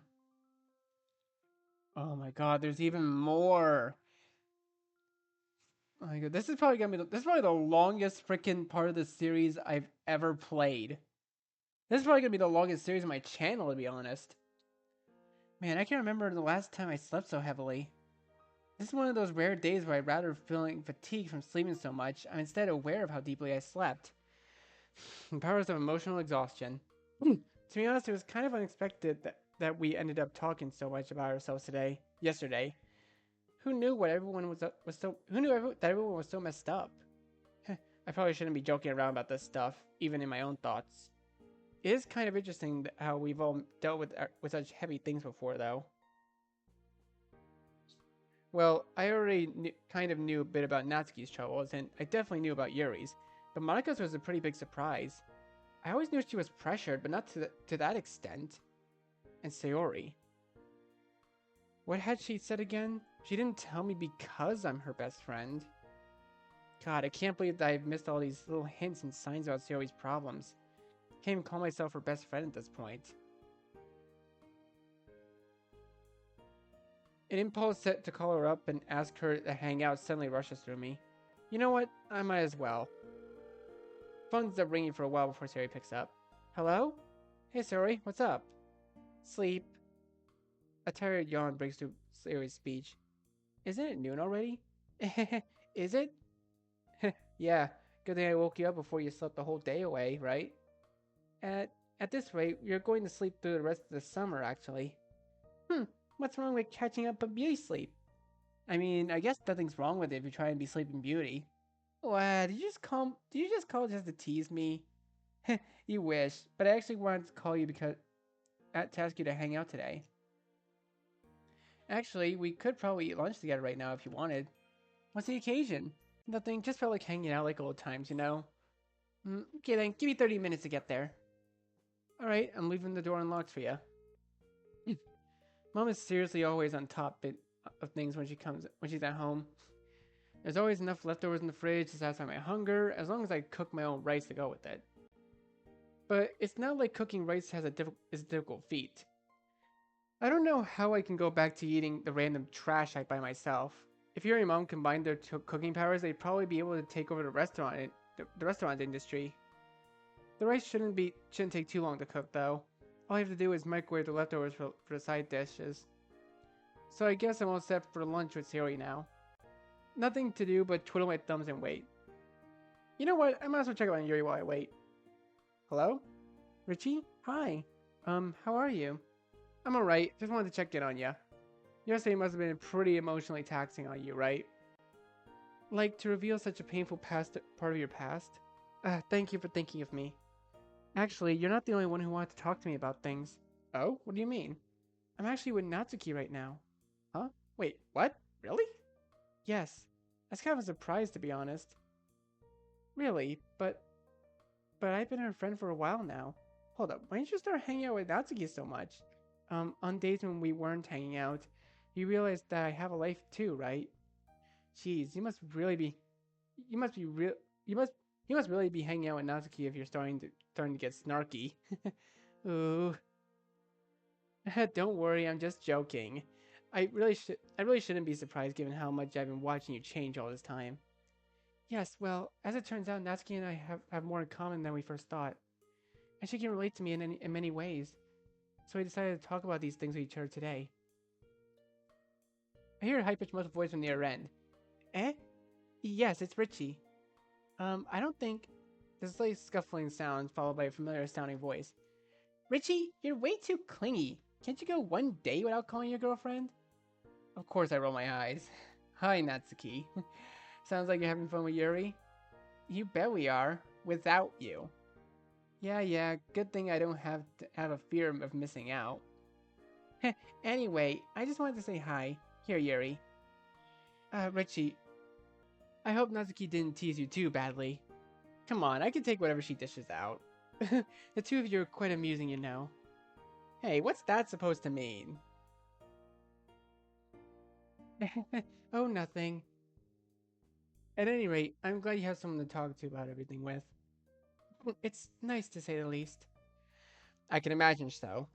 Oh goodness, my throat is starting to give out. Ugh. Looks like the conversation's starting to peter out. Anyway. Oh yeah, I'll let you go now. Wouldn't want to interrupt you and Natsuki for too long after all. It's no bother, really. It's fine. See you, Yuri. Goodbye, Richie. Right as they tap the end call button, the doorbell rings. Perfect timing. Pulling the door open and greeted by a bright smile of a tousled-haired girl. Hey, Sayori. Hey, Richie. It's been a while since I come over. Has it? I don't know, but it feels like it. Sayori suddenly sniffs the air. Oh, is that home-cooked food I smell? You betcha. Let's get it and dig into the food before it gets cold. Thanks for the meal. Arigatou gozaimasu. I watch amusingly as Sayori shovels rice into her mouth. Sayori, is this your last meal or something? She swallows with some difficulty before speaking. Meanie, I just haven't had your mom's cooking in such a long time. Did you put something in the rice, by the way? Yeah, I put a bit of sesame oil. It's something I picked up from Yuri. It really makes the rice that much more flavorful. I think I'm gonna start doing it. Just be careful about adding too much. You don't want to have too much oil in your diet, especially your current habits. Hey, what do you mean by my current habits? You know, your junk food addiction. What? I don't have a junk food addiction. I do too. I've seen the wrappers in your bag. Ooh, what about your bag, huh? It's always stuffed full of bread wrappers. You got me there. Siri 1, Richie 0. Why don't I have any points? Shouldn't it be Siri 1, Richie 1? Siri 6 out of 10 at me, causing me to chuckle. Man, we should start eating lunch together again. It's always a laugh with you. I do try my best. Suddenly I'm reminded of what she said yesterday. Do you? Huh? Do I what? Honestly, I'm not sure if she's genuinely confused or faking it to avoid confrontation. Do you always try to make me laugh? Well, not just me, but everyone in general too. I guess so. Why wouldn't I want to see my friends laugh?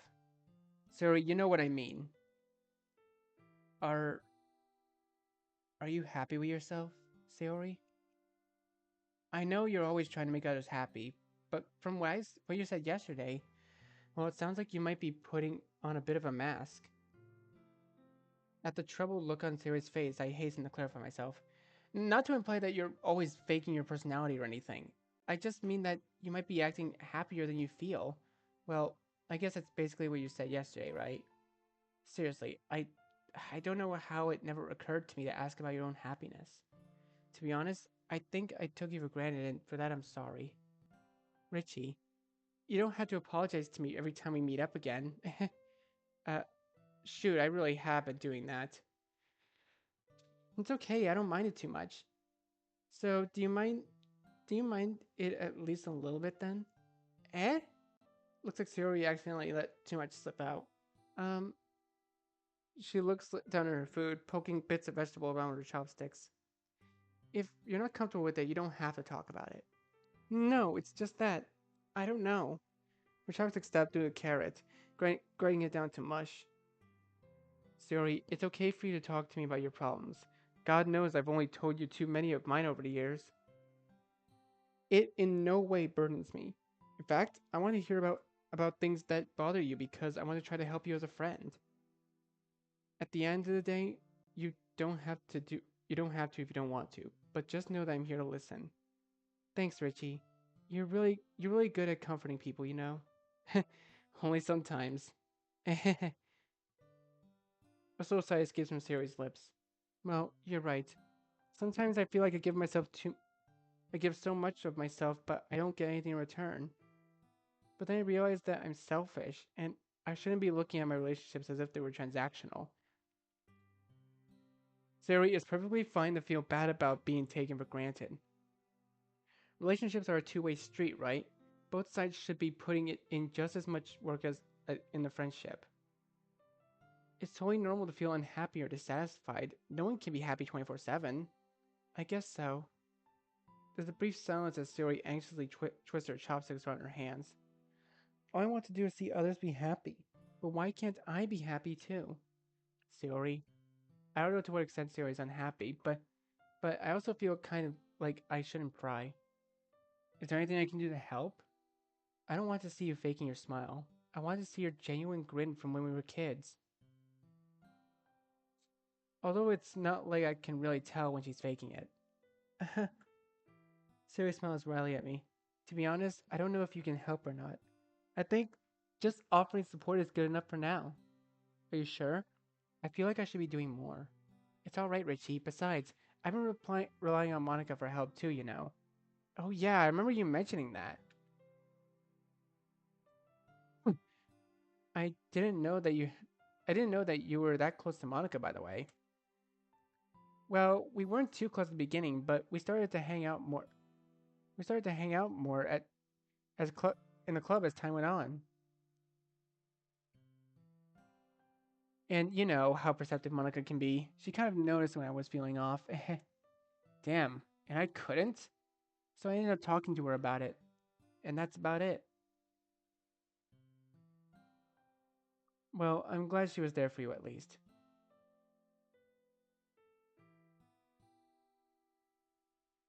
Uh, I have to admit that it did feel good to being able to finally voice my inner thoughts. I can imagine so. Quiet lull falls between us. It's not an uncomfortable one though. It's more like a moment where we can both stay lost in our own thoughts. Sayori slowly starts nibbling at her food again, and I end up following suit. Despite the silence, I'm still enjoying her presence, though. And so Shiori freaking stole my bread. Isn't she a class rep? Yeah, but I guess that's not something that'll stop her. Dishes have long been cleared away, leaving us to chat away at the kitchen table just like old times. I'm proud to note that I've been able to make Sayori cry with laughter more than once these past few hours that we've been together. My own stomach aches with laughter as well. Looks like my abs are getting a good workout. Aw, I wish I were in your class. It sounds like so much fun. It's mostly Shiori and Emmy who get into wacky hijinks. We're lucky that Sakurai is such a chill teacher. Doesn't your class ever have any funny moments? Kinda. Our class rep is sort of strict though. He stops us from messing around too much. Man, that must suck. Speaking of class, have you finished your summer homework yet? Richie, you're so funny. Have you started on it yet? No. Exactly. Fair point. We're probably gonna end up panicking together at the last minute and rushing to finish it the day before school starts. Probably. Well, I may not need to do my homework today, but I actually have some chores I need to finish. So in other words, you're going to abandon me for now. It sounds so sad when you say it like that. That's because it is a tragedy, Sayori. Oh, you're just being a drama queen. I put my hand on my heart, feigning offense. Seriously though, my parents are gonna get really mad if I don't finish them by today. If I've been putting them off for a while, isn't it really your fault then? Hey, if you say it like that, but it's true, isn't it? Jeez, I'm just gonna leave then. Putting on a pout, Sayori starts gathering up her things and heading out to the door. And don't let the door hit you on the way out. Hm. Bye, Richie. In a moment, I'm alone again. Honestly, I'm kind of proud of myself being able to talk so openly with people about these issues. Don't get a big head now, Richie. It's been nice talking to Sayori about both serious and silly matters. It's definitely a lot more going on with her than it may appear on the surface. Man, I really need to start hanging out with her more again. Although I still have to attend my beloved girlfriend too. Ugh, even my thoughts have grown cheesy. Whatever, let's just send a quick text to see how Yuri's doing. Still out with Nat? I only have to wait about half a minute before I get a reply. Boy, am I glad Yuri's a fast replier. Opening my message app, I'm greeted by a blurry picture of what appears to be Yuri and Natsuki. Okay, that's adorable. That is actually adorable. It seems Natsuki wanted to take a picture, but Yuri was too camera shy to want to. Classic Natsuki and Yuri. Sorry, that was Nat. Nah, lol, nah, it's cool. I examined the picture more closely. I noticed a iron fence behind them. Are you at the cemetery? Yes, I wanted to show Nat my parents' graves. Dang, that must have been pretty heavy visit. Well, as it turned out, she had some business there too. We both ended up having a heart-to-heart there. Aw, that's nice. I'm seriously glad you could talk to Nat about it. Me too. We actually talked quite a bit about our family situations. Apparently, she's not too close to her father. Huh, I see. Well, don't let me ruin the fun. Make sure you get home safe later. Thanks. Nat's going to walk me home, so. Lol. Then you'll definitely be safe. That's true. Okay, see ya then. See ya. Wow, Yuri actually used text speak. I I chuckled to myself as I put down my phone. Leaning back in my chair, I rubbed my eyes. I I didn't actually do anything today, but somehow I feel like I was productive. It's probably because I was able to talk to Sayori about her inner feelings and check up on Yuri. As it turns out, both of them seem to have pretty solid support groups at the moment. Anyhow, it's definitely good to have a reminder that I shouldn't develop some kind of savior complex. After all, it's not like everyone's lives revolve around me. Or do they? Ah, I'm hilarious. Oh my god, my goodness. You know what? I don't even care if this episode goes on for 2 hours. I am going to finish this route. I'm going to finish this route. We have to be close to the ending. There's no way that the ending is not close. How many times have we all gone out together this summer? Oh, come on, Richie. We haven't hung out that often. It probably just feels that way to him because he never comes out of his nasty gamer cave. Hey, that's uncalled for. Yuri, isn't it true? Well, Yuri, you're supposed to be on my side. If Yuri's not supporting you, then you're definitely in the wrong. What? How am I in the wrong? You heard her, Richie. Ugh, it's always the worst when everyone teases me at once. I think you mean it's the best. Right. By the way, Natsuki, where's the tea place you were always talking about again? Natsuki perks right up when she hears the word tea. Oh, you mean Hatoful tea? I- Haven't we been there before? Yeah, but it was just Natsuki, you, and I who went there. Wow, you guys excluded Yuri and me, huh? Wow, not on purpose. You guys are busy. Only joking. So where is the sale tea place? It's actually not that far. We should totally go. What kind of tea? Well, it's a modern cafe, so it specializes in boba. A fleeting look of consternation passed over Yuri's face. But I've heard that they also serve really good traditional teas. Oh? Yeah, I was surprised when I heard about it too, but apparently the reviews say it's legit. Either way, I think you should at least try the boba though. Have you ever had any? I don't think so. Then what are we waiting for? Let's go! How could such a tiny girl move so quickly? It's just that you're out of shape, and now you're all sweaty and gross. Natsuki, we all are. You dragged us here at jogging pace. That's clearly an exaggeration. You were actually walking kind of fast. Okay, okay. You don't. Why don't you guys look over the menu while you catch your breath then? That sounds good to me. Come on, Yuri. Let me show you my favorites.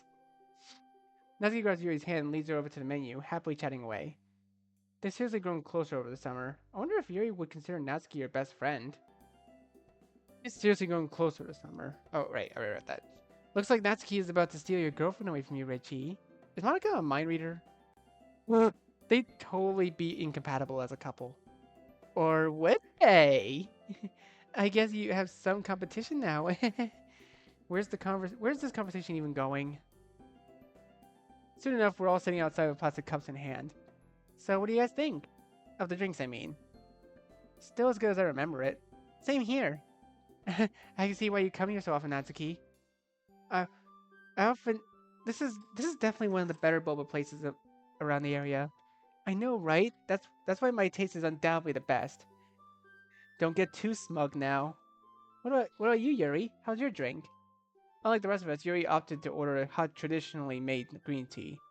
It's actually quite good, better than I would have expected from a place that doesn't specialize in traditional tea. I'm not really into that, so I guess I wouldn't really know. But you should still try some actual boba. Here, you can have some of mine. Nezuki hands her drink to Yuri, fending off Yuri's weak protests. Tentatively, Yuri takes a sip, her eyes widening in surprise as she. Oh my god, look at her little face. She looks like she's pouting. That's so cute. And she takes a moment to chew on the boba before giving a verdict. That's really good. It's sweet, but not too sweet. The light citrus undernotes cut through the sweetness. The actual tapioca balls add some interesting texture as well. They're quite chewy, but not in a bad way. I told you you'd like it. Great analysis of Natsuki's drink, Yuri. Ooh, that was pretentious of me, wasn't it? Nah, that was fine.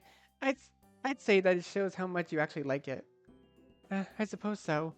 Okay, everyone, I have a great idea. How about we all write poetry about food?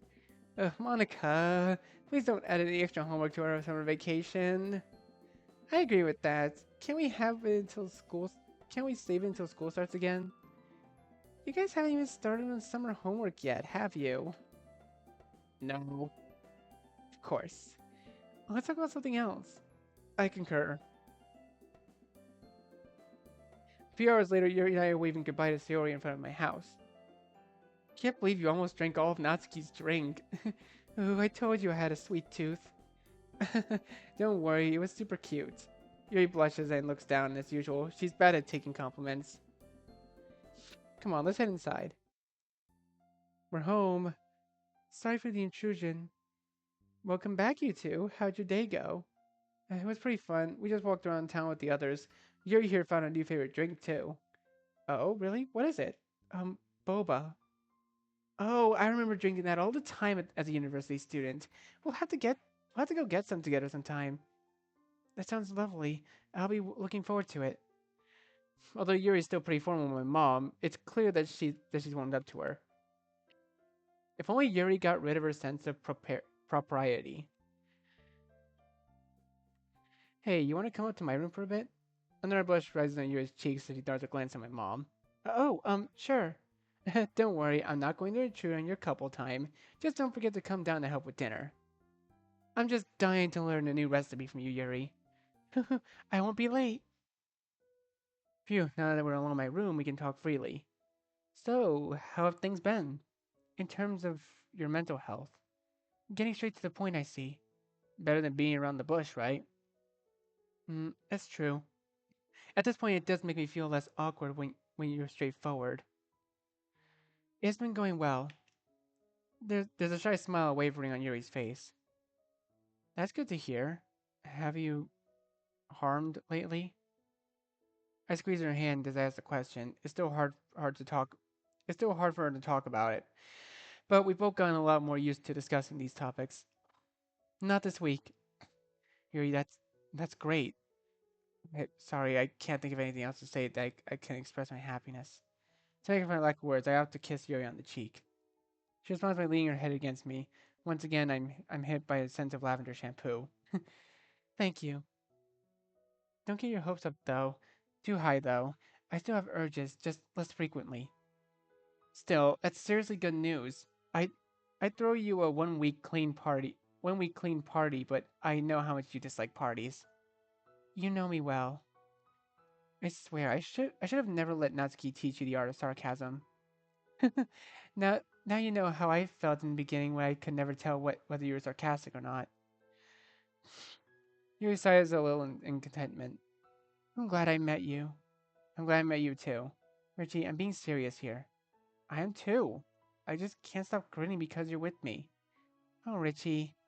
She links her hands together, her fingers sliding together into a familiar embrace. This may sound completely and utterly trite, but, well, I believe you can thank happy memory. You can thank happy memories for my improved mental state. Huh? Really? Don't tell me you're talking about the power of love or something like that. No, no, that'd be quite silly. What I mean is thinking back on all the happy memories I've shared with loved ones has helped distract me from my urges. Well, just distractions in general can serve to starve off pain, and in my experience, reading was definitely helped me through the years. Although I do find it particularly enjoyable when I look forward to discussing my thoughts on a novel with someone, and I'm happy to provide a listening ear to your analysis. As you should be. I should. I also have been trying out some techniques that were researched together. Oh, you mean things like using a cold spoon to simulate a cut? Yes, they don't always work, but I suppose they help at least a bit. But in the end, I believe having recent happy memories was the most influential in assuaging my impulses. You already know this, but before I opened up so much, I was much more pessimistic as a person.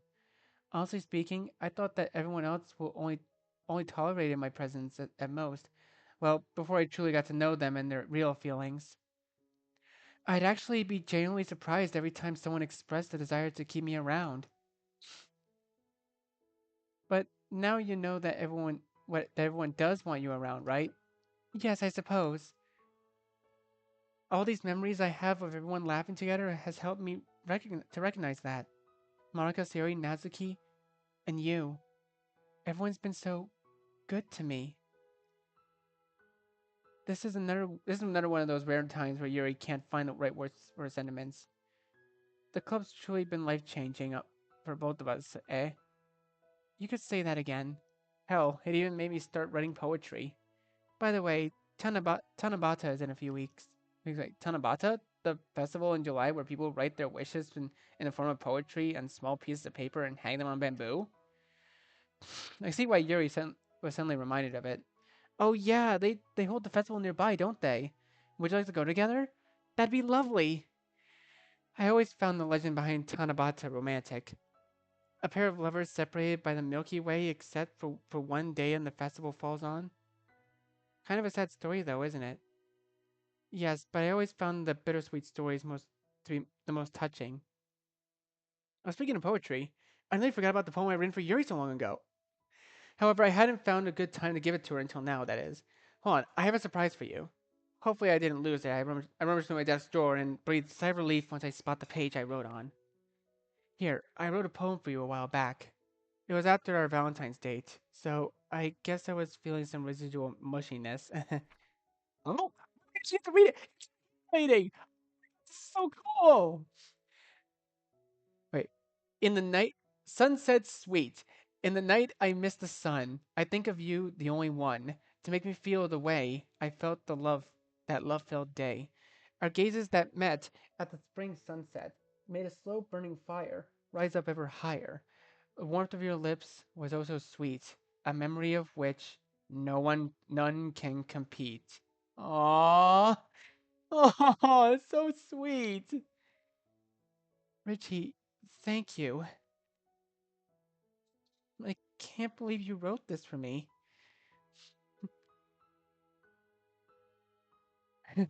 Well, I did write a poem for you basically a week after I met you, so you could definitely believe it. You know what I mean? You know what I mean. She gently caresses my face with her hand, as small, dainty as ever. Spontaneously, we simultaneously lean in and kiss for a moment that lasts an eternity. I don't want to stop when we break apart, but Yuri's the one who pulls away. Oh, we should really be helping out your mother in the kitchen by now. Can't we spend a little more time up here first? Richie, we promised that we help. Come along now. Ugh. Damn, why couldn't Yuri have learned to slack off from me? Ah well, I guess that's one of the reasons why she's so endearing to me. Smiling through a sigh, I get off the bed and join her in heading downstairs. Oh my goodness. How is there still more? How is there still more? How much content did the devs put into this? Oh, oh, wait, whoa, okay, we're in a car now, okay. So, are you excited for the festival? I remember writing wishes for Tanabata with my friends. Mm-hmm. I haven't gone to a festival in a while. Not since my parents were still alive, that is. Mom glances at the rearview mirror and meets Yuri's eyes for a moment. I hope you'll be able to do their memories justice by having a good time then. I'm sure I will. As Mom and Yuri chat, I find myself lulled into a dazed, half asleep state by the sound of the car engine. In fact, if the fact that my mom knows about Yuri's parents is a mark of how far their relationship has come. They've definitely become a lot closer. I'm sure that mom already sees Yuri as a kind of daughter. Yuri certainly comes around to my house enough these days for mom to see her that way.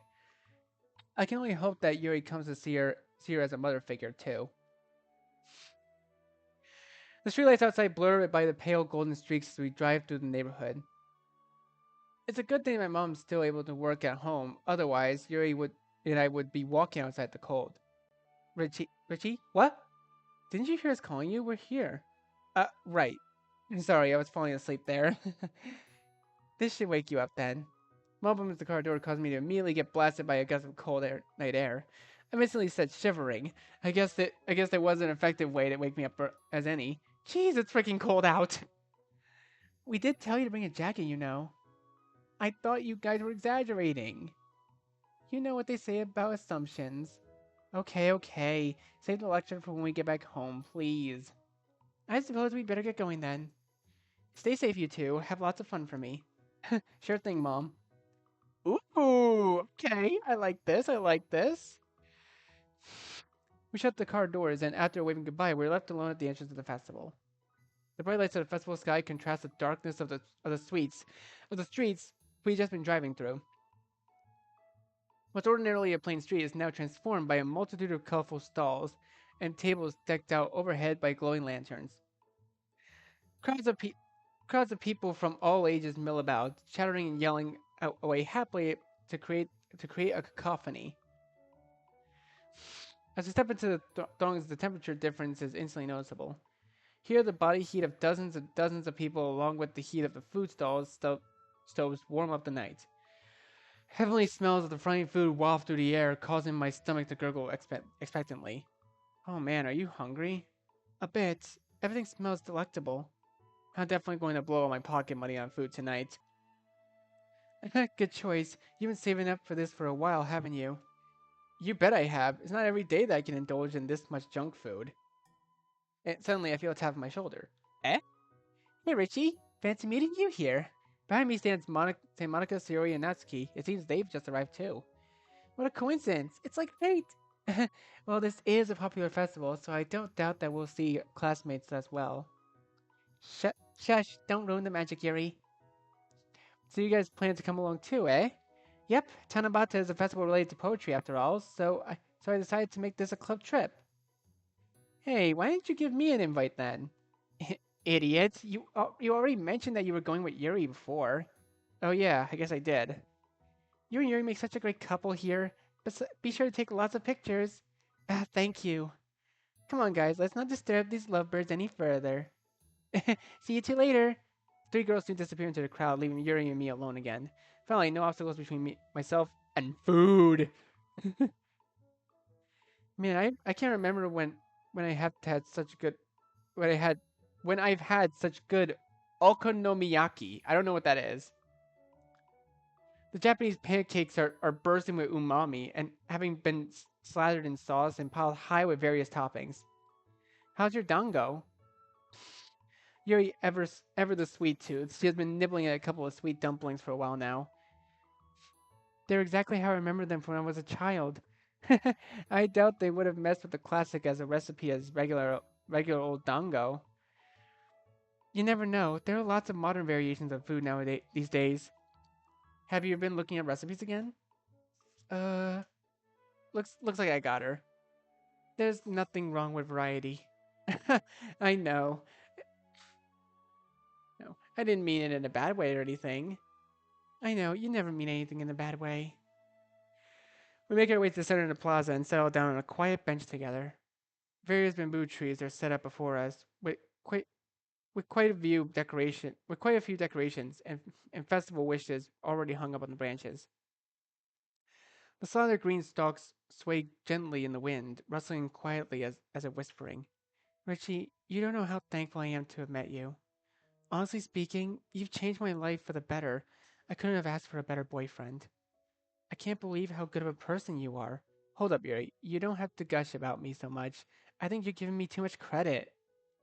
But you have changed me. Well, I guess I did help some, but nothing would have mattered if I didn't decide to help. If you didn't decide to help yourself in the end.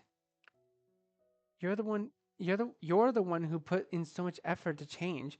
You're the one who decided to open up to me. And for that reason, I'm the one who's thankful that I got to meet such a wonderful and thoughtful girl. Plus, it wasn't just me who helped provide you with happy memories either. The rest of the club too, right? Especially Natsuki.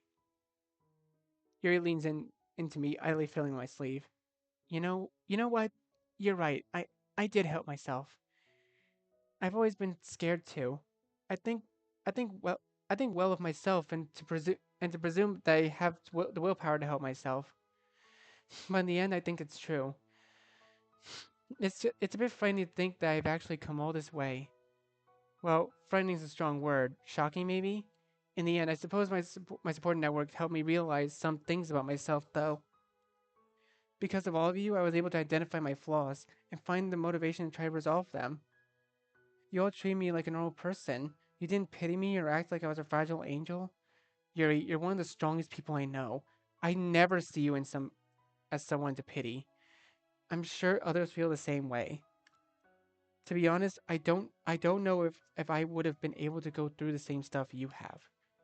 Well, we grew up in totally different circumstances, so we wouldn't be able to tell. But knowing you, I think I would have been able to do it, and probably in less time than it took me to. Hey, you're just taking the right amount of time with this stuff, in my opinion. There's no use rushing into something as delicate as this. I have faith in you, Yuri. I've seen how much time and effort you put into changing. I know how strong you are. Richie, Yuri squeezes my hand in hers. Do you have the papers to write our wishes on? Yeah, right here. Do you know what you're gonna write? I believe so. Don't peek.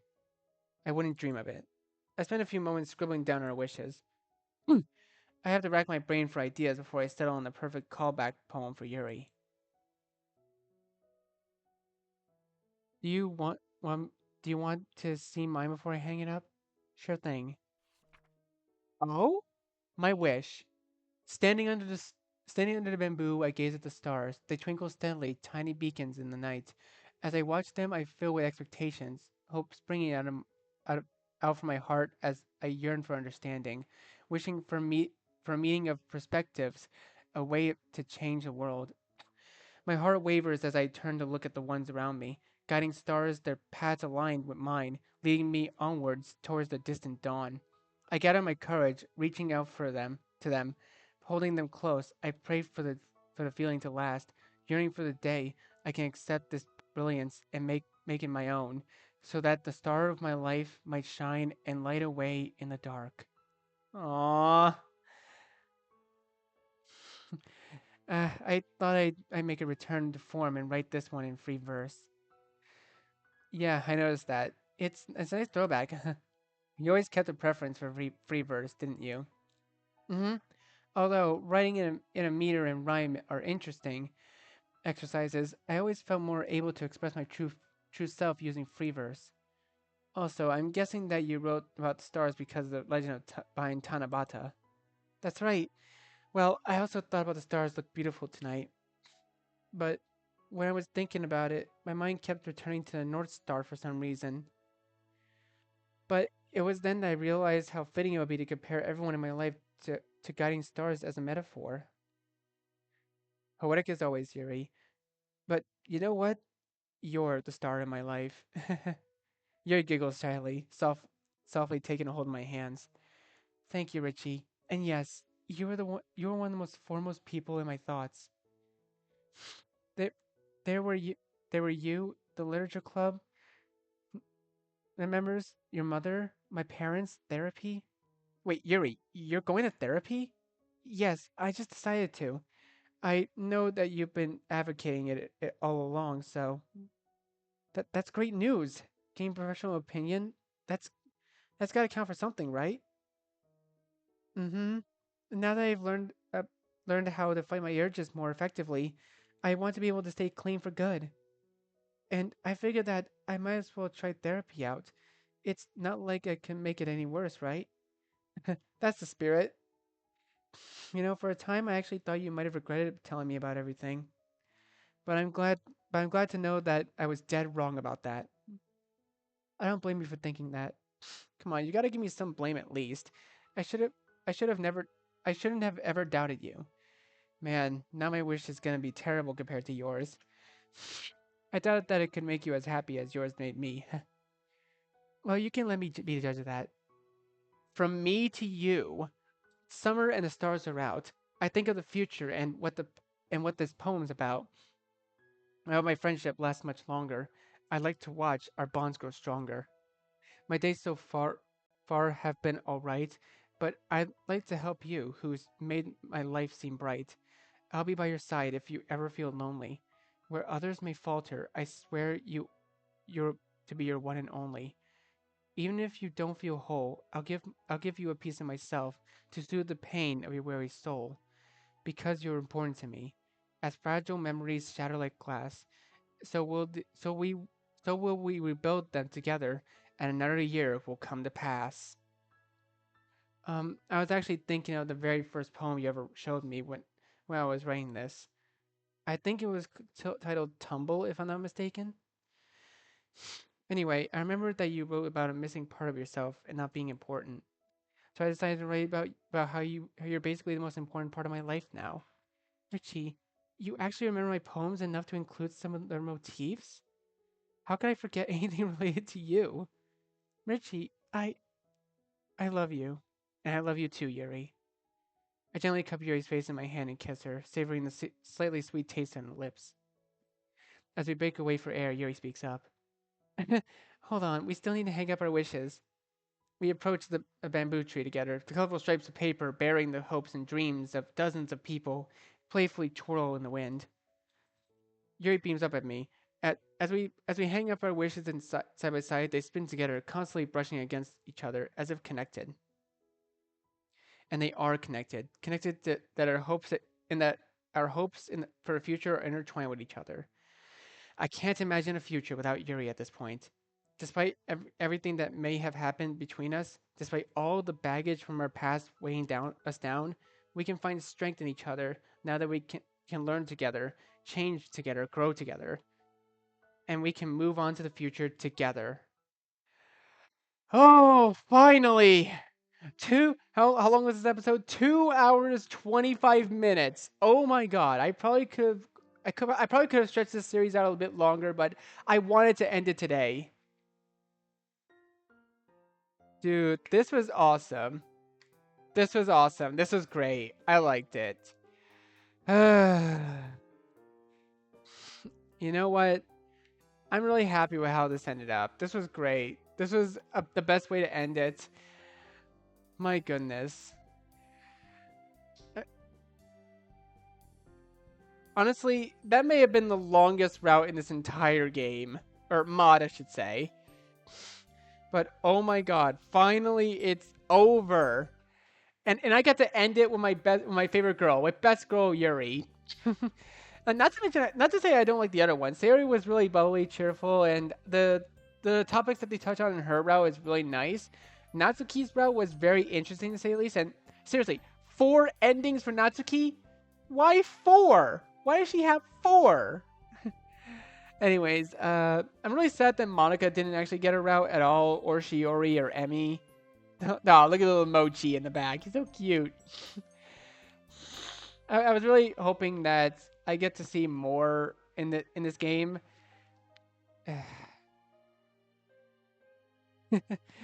No, but like, I I really am happy for this game. It's been really great. Oh, you see, there's Emmy. I was waiting for that. But yeah, Blue Skies. This was an amazing Blue Sky Dips. This was an amazing series to go through. I wanted to end the series on a long episode, and special thanks to Dan Salvados, Spaghetto, Afro Zero, Matt Crafter, 12 Gizguy 6, and finally you for staying with us for the ride, no matter how long it was.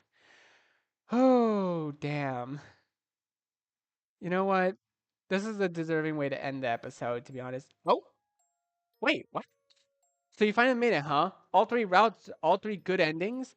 Back in February 2018, I never would have imagined that trying DDLC would have had such a long-lasting ripples in my life. It's extremely cliche, but DDLC perhaps the most influential game I've ever played. Not only did it finally give me a chance to try a hand at writing, a hobby I've always wanted to try, but it also gave me the opportunity to meet some wonderful people I otherwise never would have had the chance to meet. More importantly, DDLC opened my eyes to the world of Japanese media, with two standard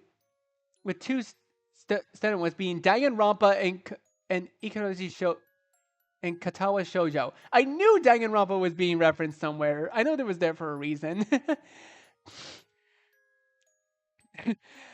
Don't taught me the important lesson of never judging a book by its cover. Working on this project for over 2 years was extremely difficult. The stress of keeping this entire project together, was really pervasive, and I'd lie awake for many nights wondering if it would be worth it. In the end, I'm glad I pulled through, partially because I wanted to prove it to myself that I could strike, that I could stick to the new hobby, but also because I wanted to share my story, like in in the hope that it would have a positive impact on someone's life. I really hope that you enjoyed delving back into the world of DDLC, and if this mod made you smile, if for just one person, then I think it's been worth it. As a final goodbye, I'd like to give you anyone wanting to start writing piece of advice. Just start. cliched, tried and true, I know, but it's the most honest advice I could give you. I never know where it'll take. You never know where it'll take you. I didn't know in February 2018, and I'm proud of where I am now. Sir, son, Swampert. P.S. To all my fellow devs and friends who kept up a continued stream of encouragement. Thank you. The mod wouldn't be here without you guys. Aww. Oh? Oh wait, is this all notes from all the devs? Okay. I don't know if I'm gonna be able to read through all of them. You know what? This episode's long enough as is. Might as well. Hello and congrats on reading all three good endings. Anime, manga, and visual novels have been have been passions of mine for my entire life. I grew up on Doraemon and Chibi Maruko-chan, and as the years passed, I explored every genre out there. Yes, I had the typical shoujo manga phase in middle school, and even fangirled over Yaoi and Yuri in high school. I have always loved the way these types of media have never been afraid to push the boundaries on their limitations. Despite technically being cartoons, and manga address serious concerns and adult matters. That and adult matters. The I matters. I thought they were able matter. Oh no, that's a semicolon.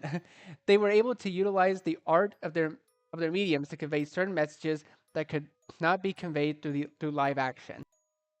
As for visual novels, it amazes me that they can allow us to form such deep attachments to fictional characters. A well-written visual novel is wonderful in that it encourages you to actively empathize with the character, to walk in their shoes so that you can make the appropriate choice when the time arrives, when the time comes.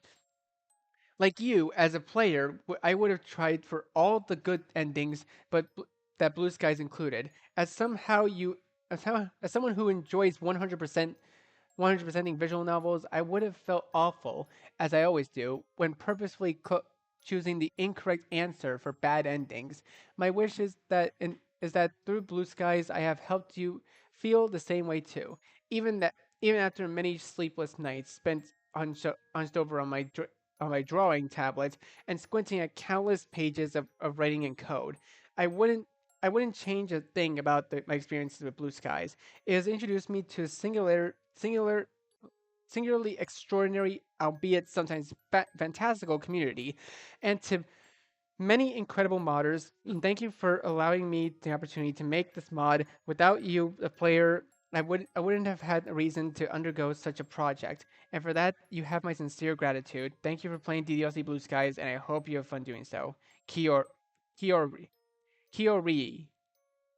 Aw.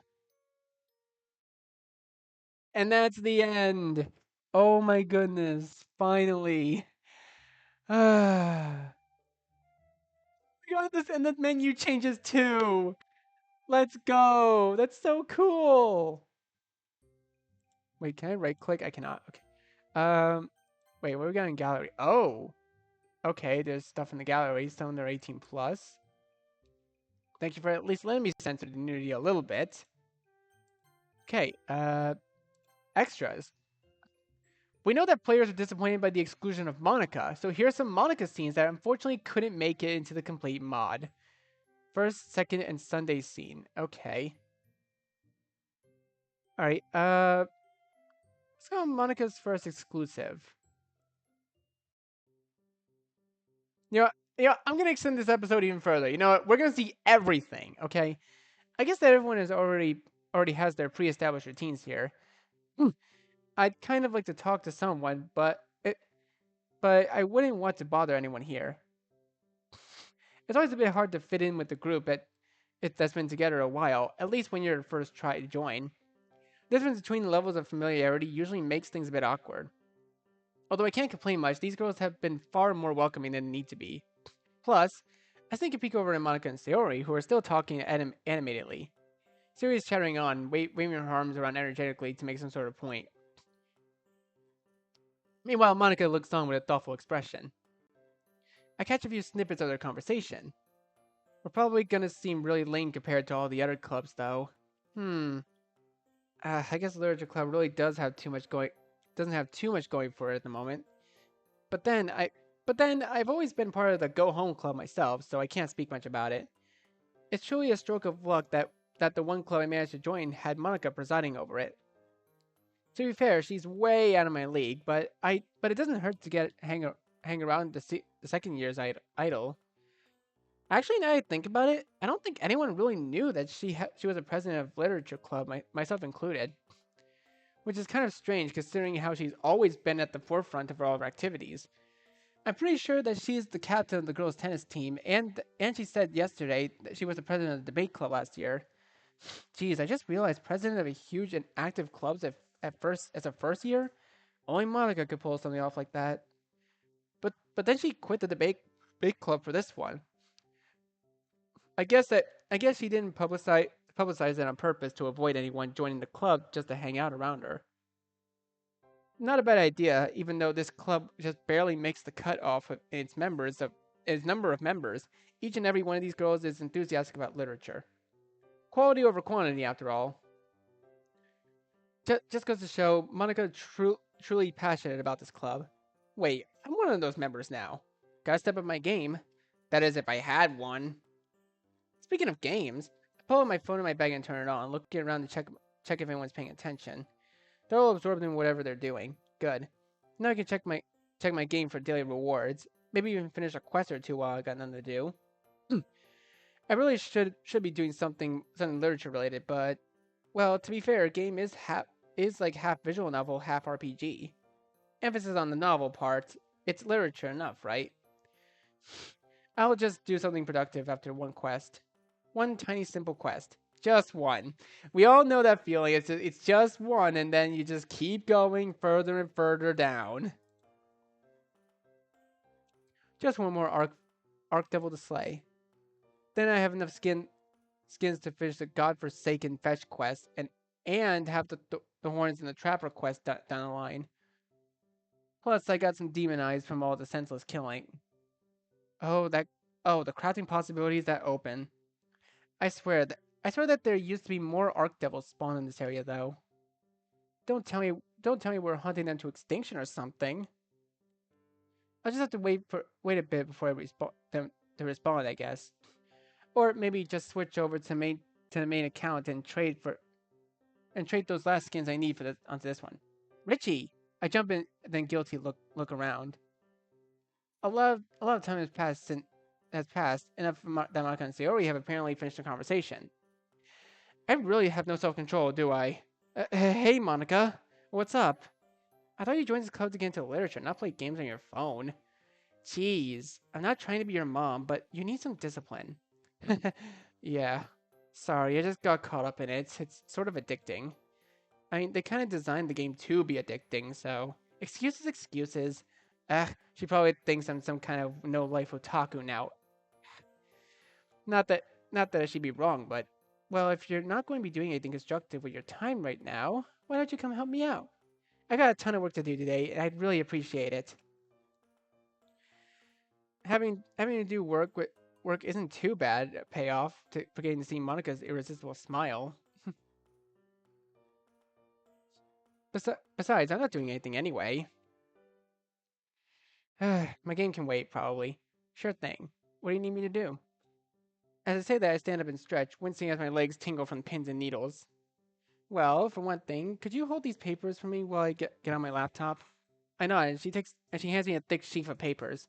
Oh man, I really don't envy her position. She must have to do so much paperwork. Monica sits down in the seat next to me, pulling a sleek silver laptop out of her school bag. Huh, I thought that laptops weren't allowed to be used in school buildings. Normally they aren't, but I talked to my teachers and they gave me permission to use it after I proved that they can trust me with it. It really does make work a lot more efficient, you know. Man, you really aren't a normal high school student, are you? It's just a matter of setting a good precedent for yourself in the teacher's eyes. Anyway, you're not one to talk. You're not allowed to use cell phones in school buildings either. I mean, you can say that's a rule broken when there's no. I mean, can you say that the rule is broken when no one's around to enforce the rules? It doesn't even make sense. You know, like the tree falling down and no one's around to hear the thing. Monica gives you a certain expression at first, but quickly breaks down with a giggle.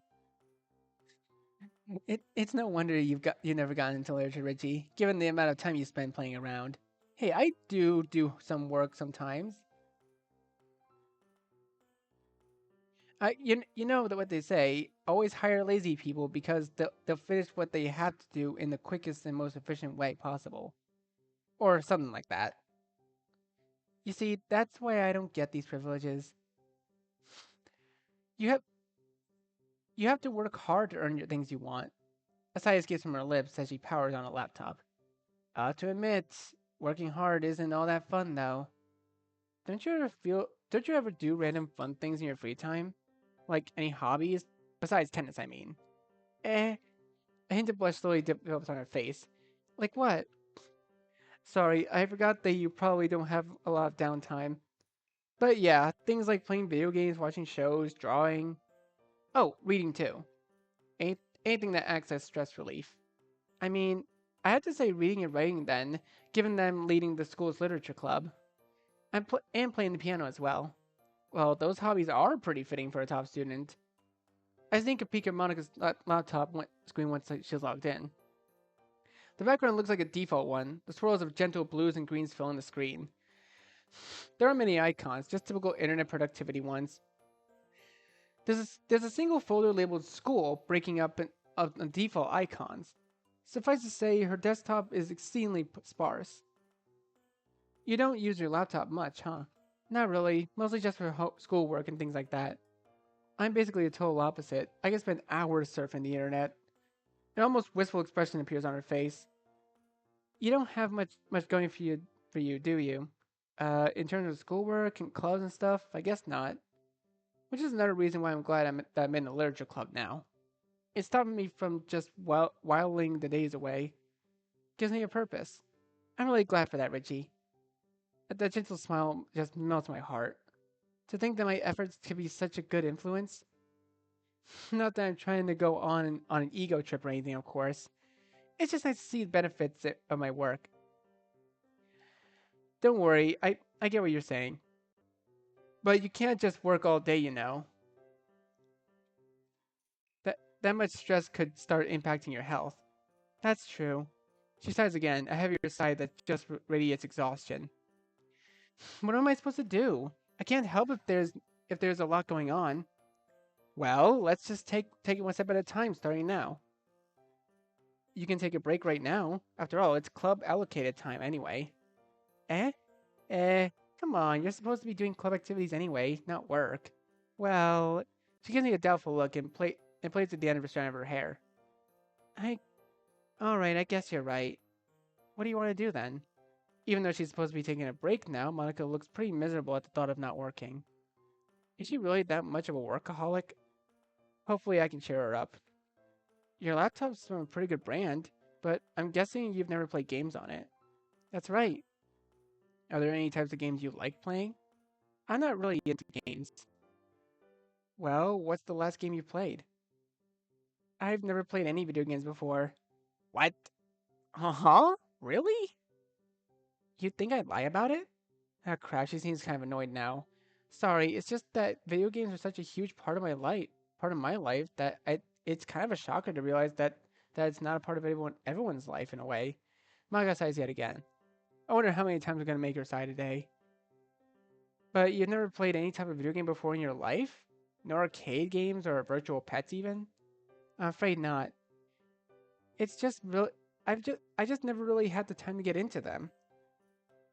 My parents are kind of strict too, so I never had to completely introduce anyone to the world of video games before. The prospect of doing so is exciting yet frightening. Well, I'm sure that there are a lot that would suit ya. There's a ton of reading intensive and story driven games out there.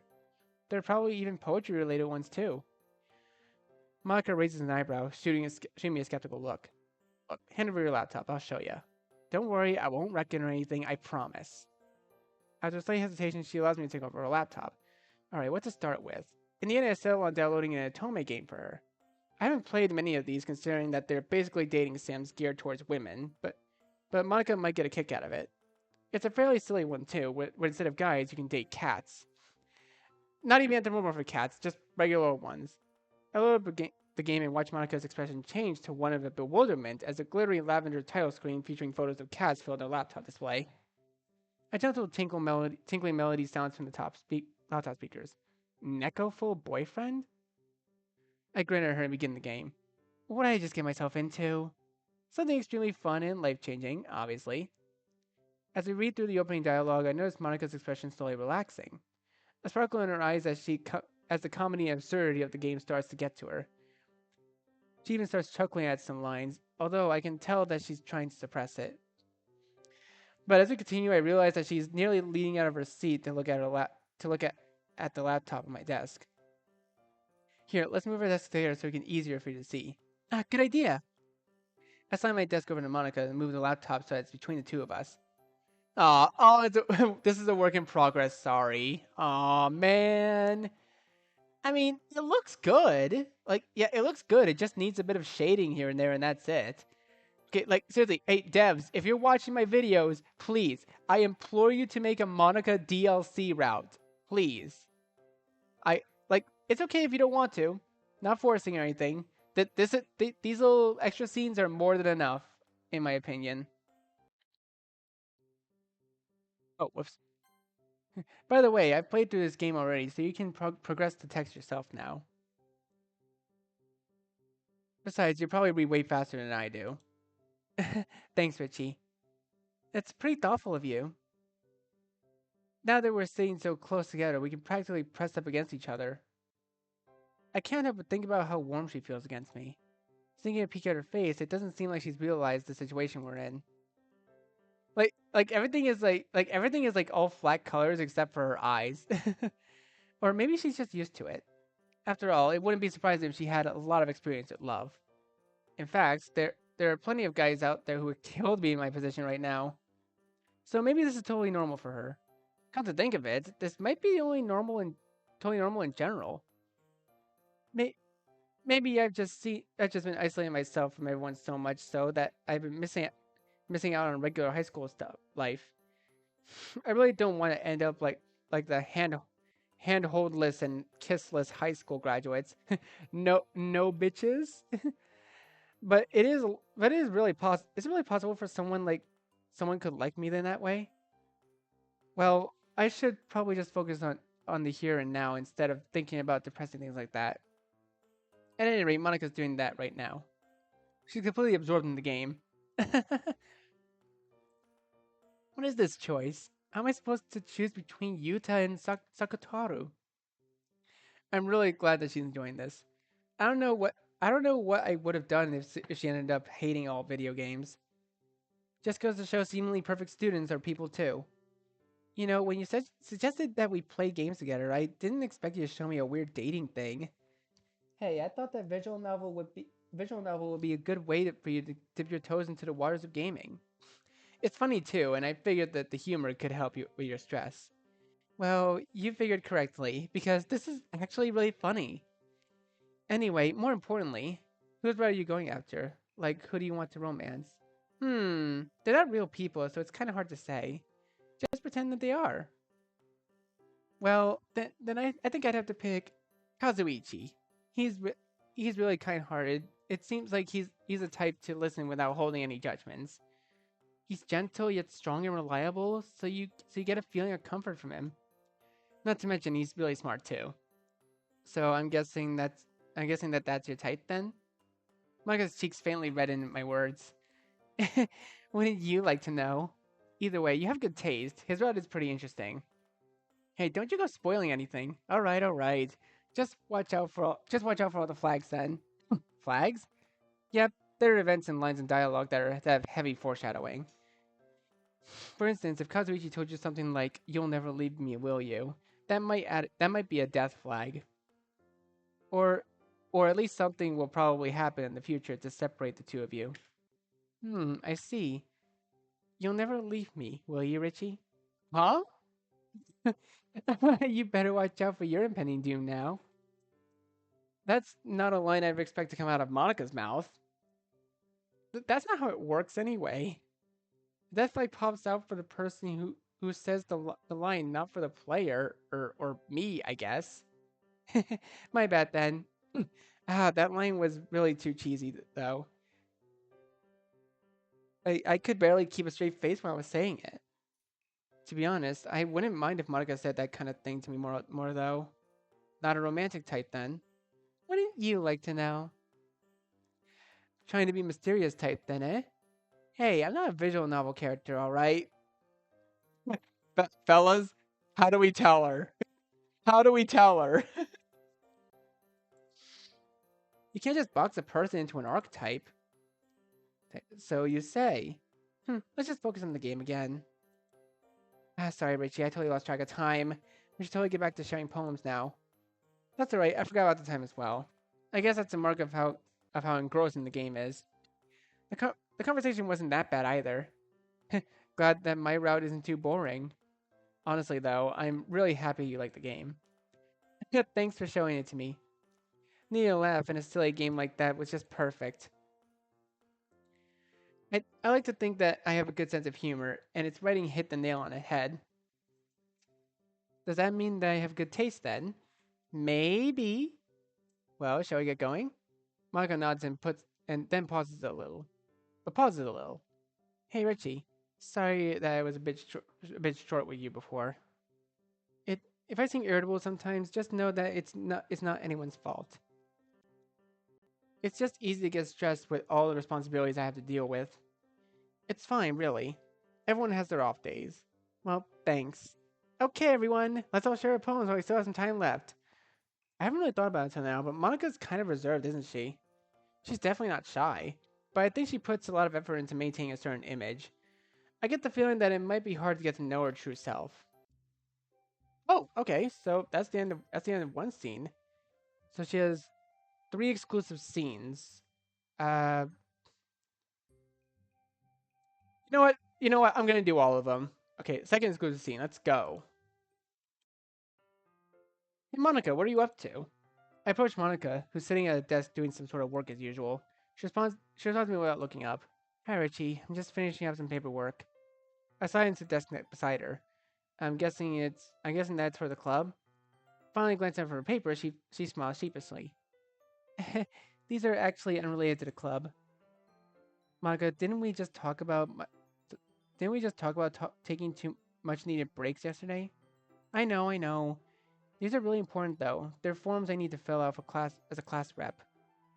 I won't have time to finish them at home today, so I'm just doing them now. How much do you have to fill out? Not much more. I'm nearly done. We lapse into silence as Monica's pen continues to move down the page. She's using a fountain pen. The dark blue ink shines brightly on the stark whiteness of the paper, dulling as it dries. I wonder if I shouldn't have approached Monica, given that she's so busy today. Yuri has her head in a book. Natsuki's putting puttering away in the closet, and Yuri's disappeared somewhere. I'll just stay here for now. I don't think that my mere presence would be that bothersome. All right, I'm done. Oh, I was expecting you to have more to do. I did say that I didn't have much more to do. Right. What are you gonna do with your newfound freedom then? Not so fast. I still have to turn these in. Wanna come with? Sure thing. Where to? Far be it from me to turn down Monica. Faculty room. After you then. We stand up and head for the door. Yuri, since Yuri's off gathering supplies and stepping out for a bit, you're in charge until one of us gets back, okay? Startled, Yuri looks up from her novel like a deer caught in the headlights. Ooh, I'll do my best. Thanks. I show Yuri an apologetic look and follow Monica out of the classroom. Yuri doesn't seem to be too happy with her new responsibilities. Oh, she'll be fine. Why didn't you put Natsuki in charge? Well, for one, Natsuki's doing her own thing in the closet. And for another, Yuri's not unreliable. I I guess she might have trouble talking to if a stranger comes to the classroom. But I doubt that anything's going to happen while we're away. Alright, makes sense. We round the corner in the hall. Monica seems to anticipate each turn a few steps ahead. I don't I don't think that it'd be remiss to assume that Monica spent a lot of time running errands to and from the faculty room. Speaking of Natsuki, what's she even doing in the closet? I think she's mentioned it before, but Natsuki keeps her manga collection in the club room. Apparently her dad is prejudiced against manga or something. Anyway, have you noticed that the manga in the bookshelf is gone? That's because Natsuki relocated it to the closet. Isn't manga banned from school premises? I know that it's out of sight now, but even so. Oh, I was able to argue on Natsuki's behalf to the club advisor. I wasn't in the debate club president for nothing, you know. Ah, right. Man, I wish you could have argued for me all those times the teacher took away my manga. The difference between you and Natsuki is that she doesn't read it in class. And I've never heard you commend the literary values of manga before. Fair point. While we're on the topic of unconventional forms of literature, though, have you played any more of that visual novel I showed you yesterday? I'm sorry. Were you expecting me to finish it? Maga's guilty expression causing me to quickly leap to assuage her conscience. No, no, of course not. I was just wondering where you were so I wouldn't accidentally spoil anything. Oh, alright then. Consider it as always, Richie. It's nothing. So, you haven't played any more of the game then? No, I haven't. Well, well, I'll just tell you that there's more to the game than would lead you to believe. Oh, how so? There's actually a darker side to the game that you can unlock after you find all the normal endings. What, once you finish it, I recommend you replay it for that extra depth. Interesting. Yep, the darker side is actually part of the reason why I chose that specific game to show you. I guess it kind of shows how games aren't just mindless forms of entertainment. There are plenty there are plenty that have more depth to them than when you actually pay attention. I really dislike it when people write off games without trying them. Appearances can be deceiving, and most of the time, it's just people's prejudices getting in the way. Wow, Richie, you're more like Natsuki than I thought. Eh? Come on, you just gave me a video games or literature spiel. Huh? So I did. Well, it's what I believe in, so don't worry. I'm thoroughly convinced. And I agree with your central premise. People's perceptions often narrow their mindsets. Many people automatically express their distaste for literature and poetry without really trying to get into it as well. It's it's not boring if you try to figure out what the author is trying to say, nor if you try to appreciate all the techniques the author used to say it. I guess it I guess that this is your writing tip of the day. I won't let you get off that easy. Just wait until we share poems for a good one. Well, I guess that was my gaming tip of the day then, even though it didn't really have anything to do with actually playing games. I guess that is the universal thing, appearances being different from content. You could say that it applies to people as well. Most people are made up of many different layers. Like an onion? Oh my god, are we really gonna have this discussion? Ogres are like onions. Layers. Onions have layers. Ogres have layers. Well, they're probably more poetic ways to put it. But yeah, like an onion. We share a chuckle as we approach the faculty room. I'll be right back. I lean against the wall as Monica slips through the doors. And as she said, it's not long before she's back. It's time this time without papers in hand. Everything good? Yep. I don't know what I would have done if I had to do it all over again or something like that.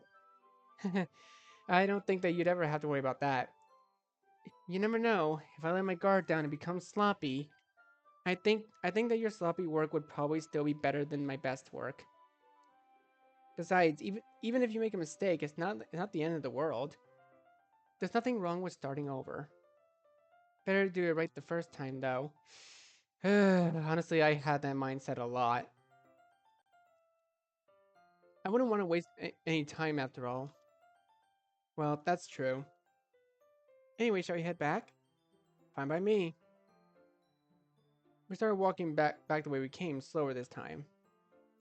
Although Monica has walks walks with a purpose, it seems like a weight has been lifted from her shoulders, at least momentarily. She's not in so much of a rush anymore. What's up? Oh, I was just wondering about what the other clubs are up to right now. They're probably busy preparing for the festival. It's a good opportunity to showcase all the talents of the club as well as recruit new members. That's true. That reminds me, is our club going to do anything for the festival? Don't worry, I was going to talk about that during the club meeting today. I can't spoil anything though. You'll have to wait until then to hear about it.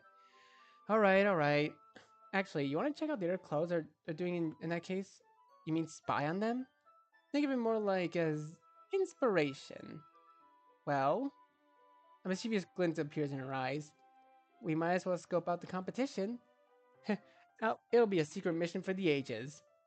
So, which club do you want to visit first? Let's look at track team first. I'm curious to know what they could put together for the festival. Sounds like a plan.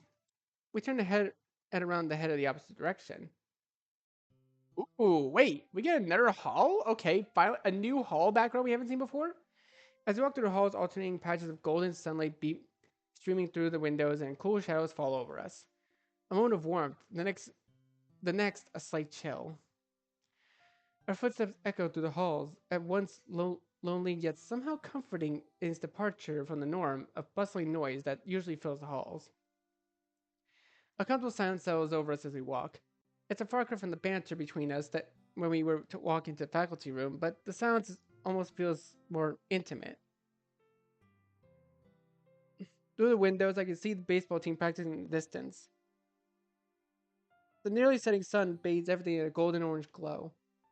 Soon it will be dark, and the noise of the city will return to the nightlife.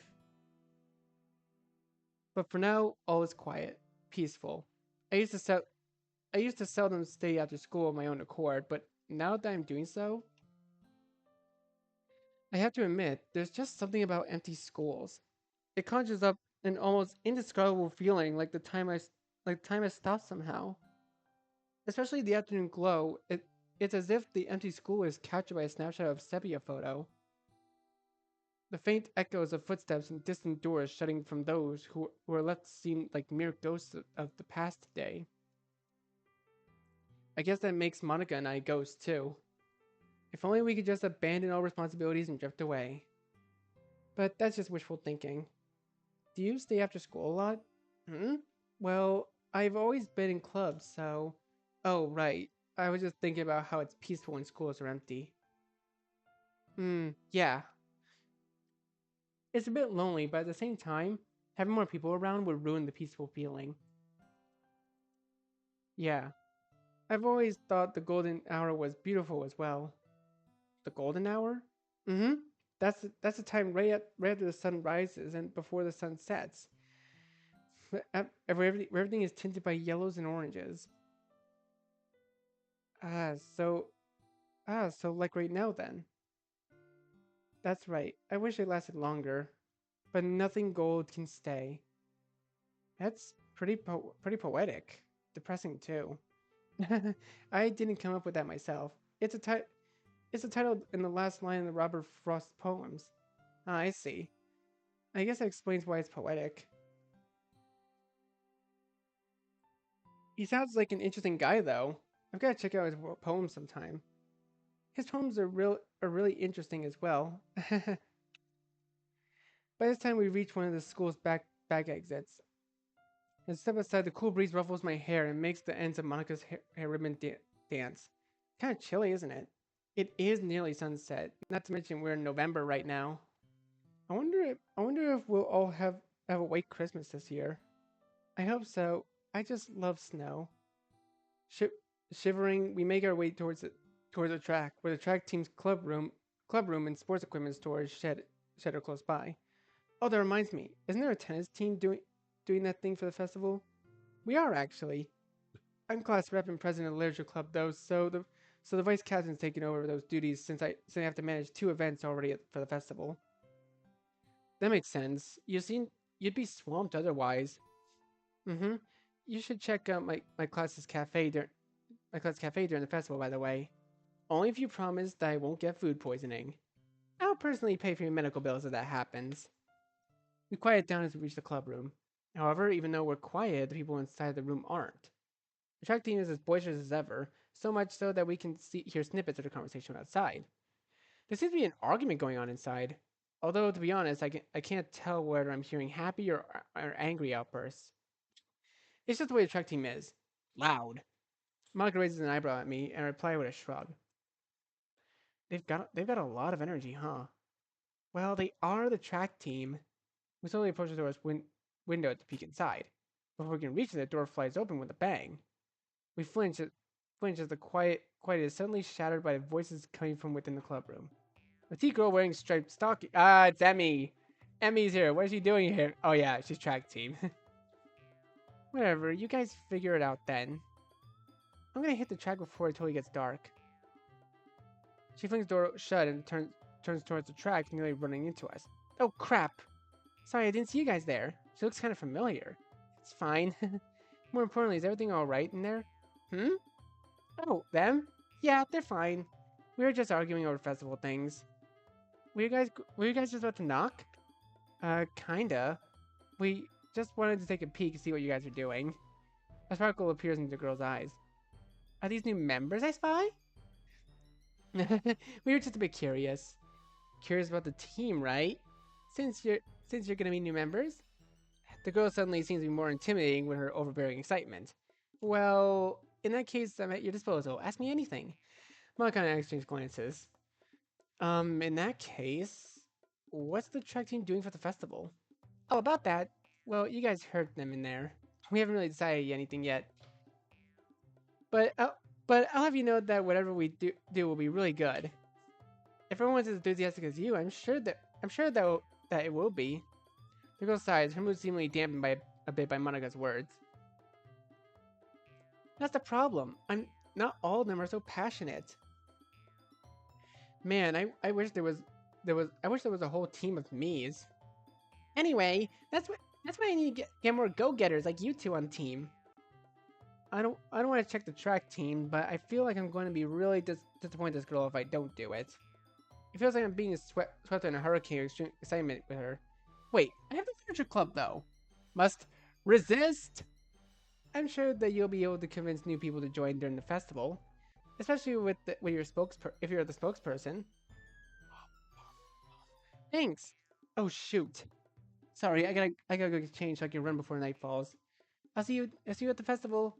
The girl runs off with a wave and smile. Somehow I feel really drained after talking to her. Too much excitement for you? Yep, let's head back. As I once went back to the school building. Safe territory once again. No sports for me. Who was that girl anyway? I think she's a third year. If I remember correctly, she's won a bunch of awards for track. Huh. I guess she's got her right to be so enthusiastic then. We're heading back to clubroom now. Actually, is it okay if we look at the light music club too? They're the club. They're the club that I'm most interested in at the moment, aside from the literature club, of course. Sure thing. Monica leads the way to the music room. It was mentioned that the other day that she played piano, so I guess she spends a lot of time in there too. However, the room is completely quiet when we get there. Guess that they're not having a meeting today. That's fine. Let's go in anyway. Oh. She slides the door open as she speaks. The room is actually quite large. It's so spacious. A variety of different instruments are stored in the room, and there are plenty of chairs lined up in neat rows. In the corners sits an elegant-looking grand piano. Since the light music club isn't meeting up today, let's make a little music ourselves. Eh? What do you mean? Come on, Richie. With a smile playing on her lips, Monica grabs my hand and leads me over to the piano. She sits on the bench and pats an empty space next beside her. Aww. WAP, sorry. Aww.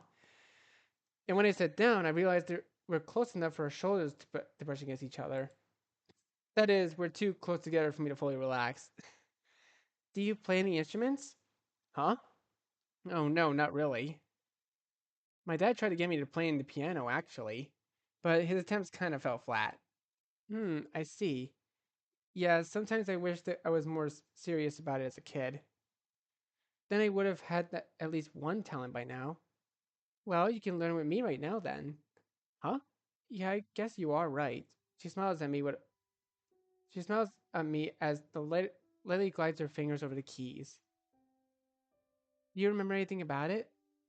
Yep, I remember stubbornly refusing to practice and frustrating my father. I feel a bit guilty about the younger me's behavior every time I visit his house and see his piano. I remember where middle C is at least. I position my hands the way I was taught as a kid and struggle to recall more from within my murky memories. Uh, I was never really good at reading music. I can't play by ear either. So I guess you can treat me like a total newbie to this. Well, I don't happen to have any sheet music on hold anyway. I'm no expert at it either.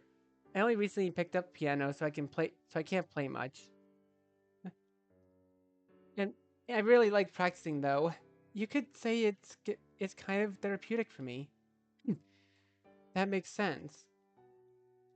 I mean, the music can be really soothing. Monica starts fingers start drifting across the keys again. The pianos are really versatile too. It can be slow and methodical if it wants, or fast and spontaneous.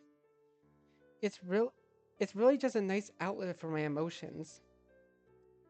More so than poetry? Hmm. You can't really compare the two, but there are some things that you can't describe too well with words. Things that you just have to feel to get.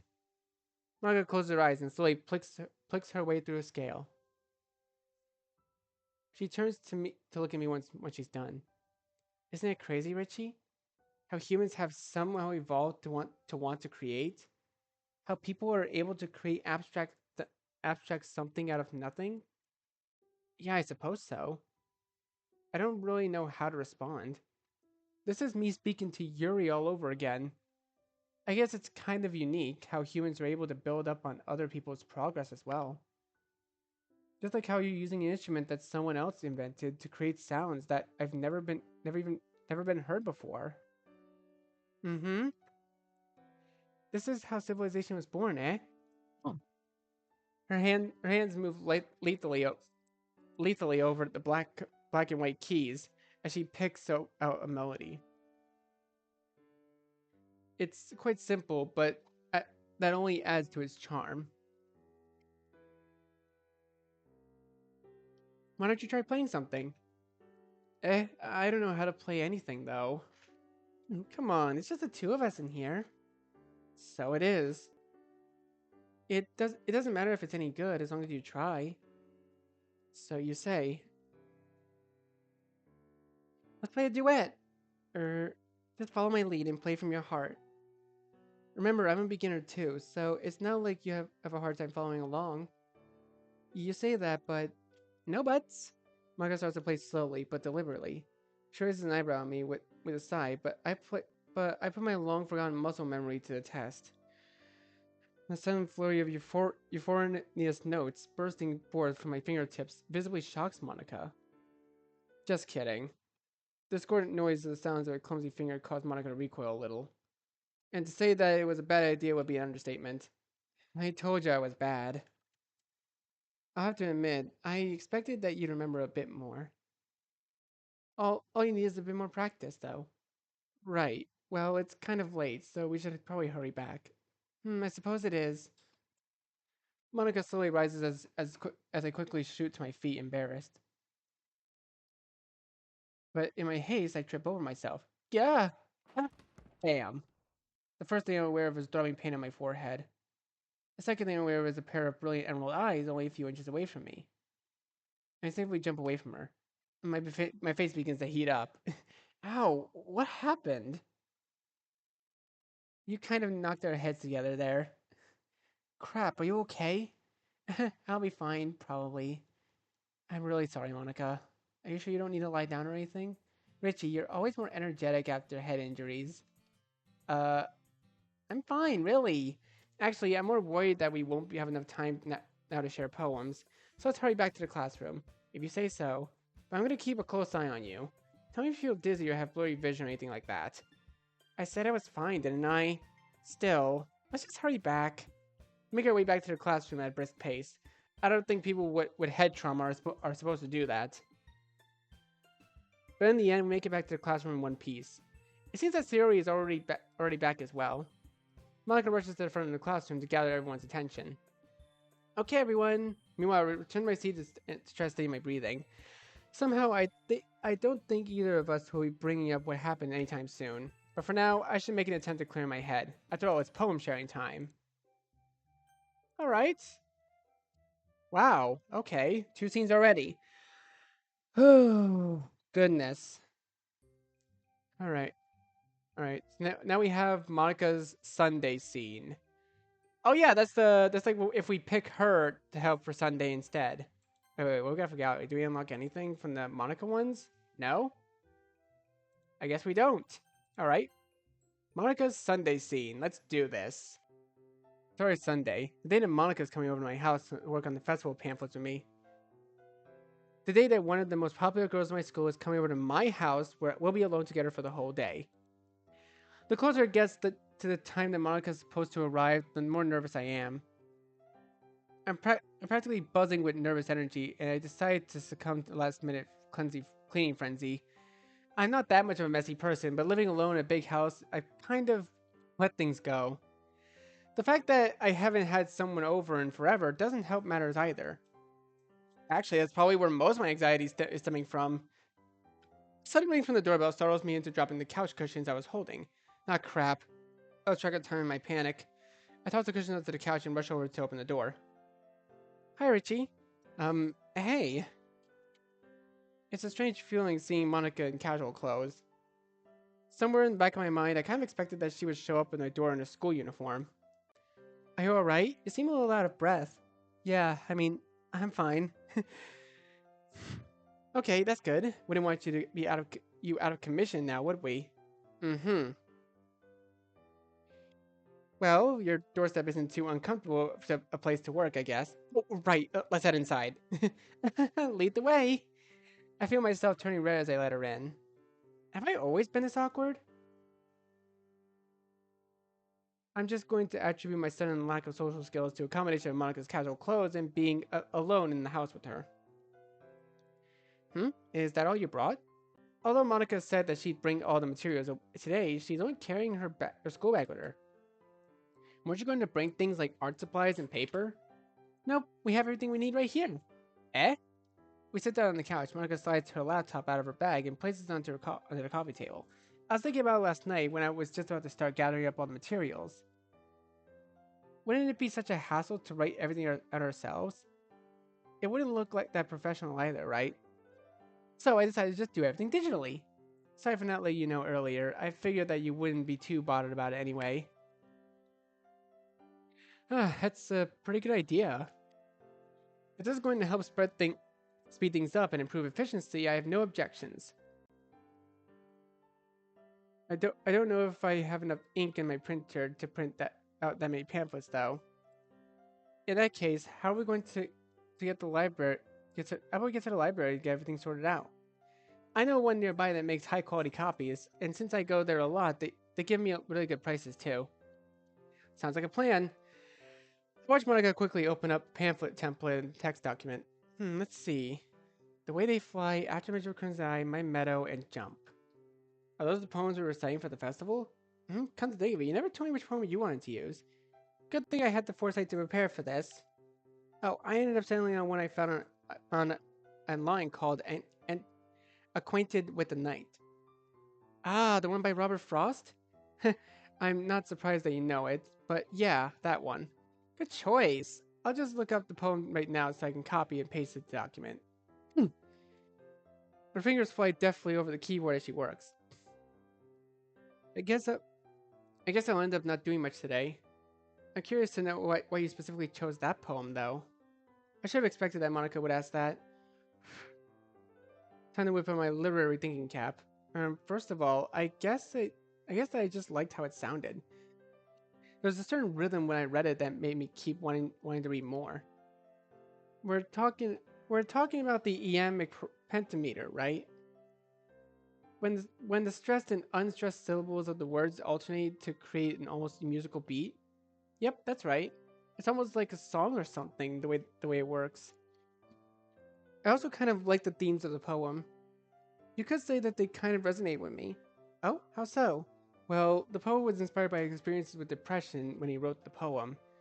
And although I've never had depression before, I could relate to the feelings of isolation and uncertainty in it. Those feelings are quite universal, aren't they? Yeah, you could say that. You should talk about poetry more, Richie. I could see you being really good at literary analysis if you tried. Well, maybe. Wait, are you calling me a slacker or something? I'm just calling it how I see it. I'll have you know that I do try, but when I need to. I hope that includes today's work. Yeah, of course. I guess that concludes today's poetry discussion of the day. Now all we need is an okay, everyone, and it'll really feel like a club meeting. Are you making fun of me? Not at all. Only teasing. I do say that a lot, don't I? You could call it your catchphrase at this point. Monica puts on a pouty face and almost gives me a heart attack with its cuteness. It's just because it just makes me feel organized when I say it, okay? Hey, nothing wrong with catchphrases. It seems that while we've been talking, Monica's been working on lightning speed to finish everything. I get, I guess there's not much for us to do if we're doing everything digitally, huh? Yeah, I mean, it's just a matter of formatting everything correctly and writing some short informational blurbs. It's helpful having someone to bounce ideas off of. But in hindsight, you probably would have been more help working with someone else. That might be so. But I have my reasons. And I just wanted to work with you too. Aw, thanks, Richie. Don't mention it. Anyways, so everyone else seems like they're pretty capable of handling their work. I mean, baking, artsy atmospheric stuff, and picking out presents. These are all in those guys' fortes, right? Mm-hmm. That's why I'm not too worried about the workloads. I think that everyone will try their best both because they take pride in their talents and because they want the club to succeed. I don't think anyone will want to let down their friends either, right? That's true. How much is there left to do? I finished the cover page and description of her club along with different sections and dedicated to each poem. She turns the laptop in direction and shows me. Displayed on the screen is a smartly designed minimalist pamphlet. Photos relating to each poem's themes are placed in a way that draws eye to the center on slash the poetry. Wait, why was there a slash in there? What do you think? Wow, it looks really professional. Have you ever taken graphic design classes before? No, I just had a lot of practice.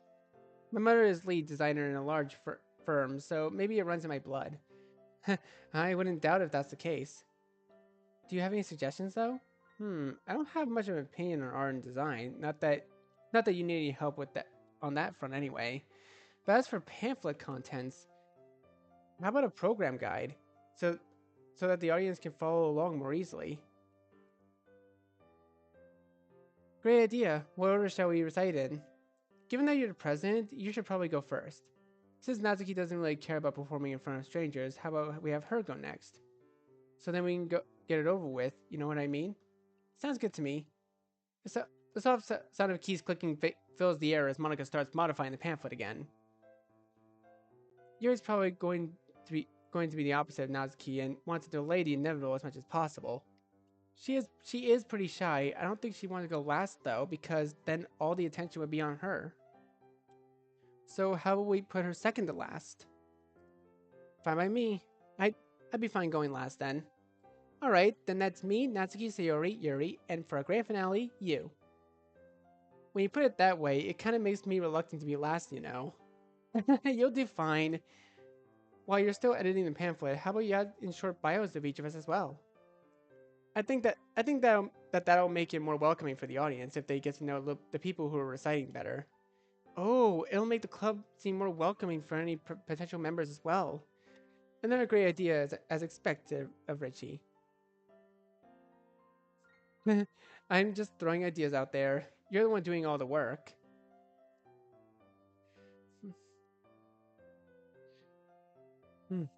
That is true. Hey, you're supposed to deny that.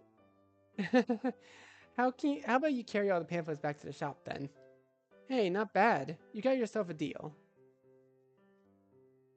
A few conversations filled with the pamphlet suggestions and critique and chit chat later, Monika finally finished with her work. Does everything look fine to you? She scrolls over the page for me to scrutinize. Definitely. I'd join a club with this level of professionalism any day. And I'm not just saying that to be nice either. Well, that's a relief. Swiftly pulling out the USB stick, she saves the document on it and closes her laptop, slinging her school bag over her shoulder again. Alright, let's get over to the library now. I glance over the clock on the wall as we head out. A few hours have passed by. Hopefully we can get everything else completed quickly so we can hang out without the thought of work looming over us.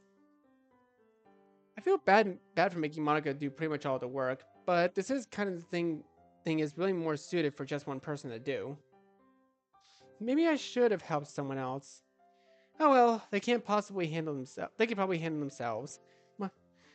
Plus, I got to get closer to Monica today. It's a nice day, isn't it? It really is. The sky is clear blue with only a few wispy clouds scuttling across it. And although it's sunny, there's a cool breeze to ensure that it's not too hot out. Yeah, it's a good sign for tomorrow's weather. Wouldn't want the festival to be on a rainy day now, would we? We lose all our outdoor food stalls. Ah, the food stalls are always pretty good, huh? It's actually kind of surprising how well these students can actually cook. Yeah, usually you'd expect student-made food would be kind of messy and either over or under-seasoned. Now I'm hungry for homemade comfort food. I haven't had any in a long time. Do you not eat at home often? No, I pretty much always eat at home. My mom works abroad a lot, so I have to cook for myself. Oh, that explains why we're alone this whole time. Is your cooking not very good then? Actually, I'm not bad at it since I got a lot of practice. To be honest, I'm just too lazy to put in the effort to buy tons of groceries and take the time to cook. I eat pretty unhealthily. Richie, you need to take care of your health. We can't have the club member down now, can we? I guess not.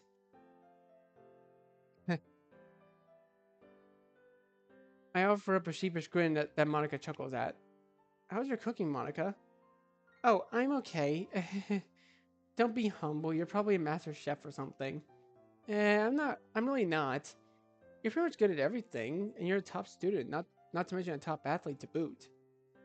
You don't need to boost my ego like that, you know. Hey, it's just the truth.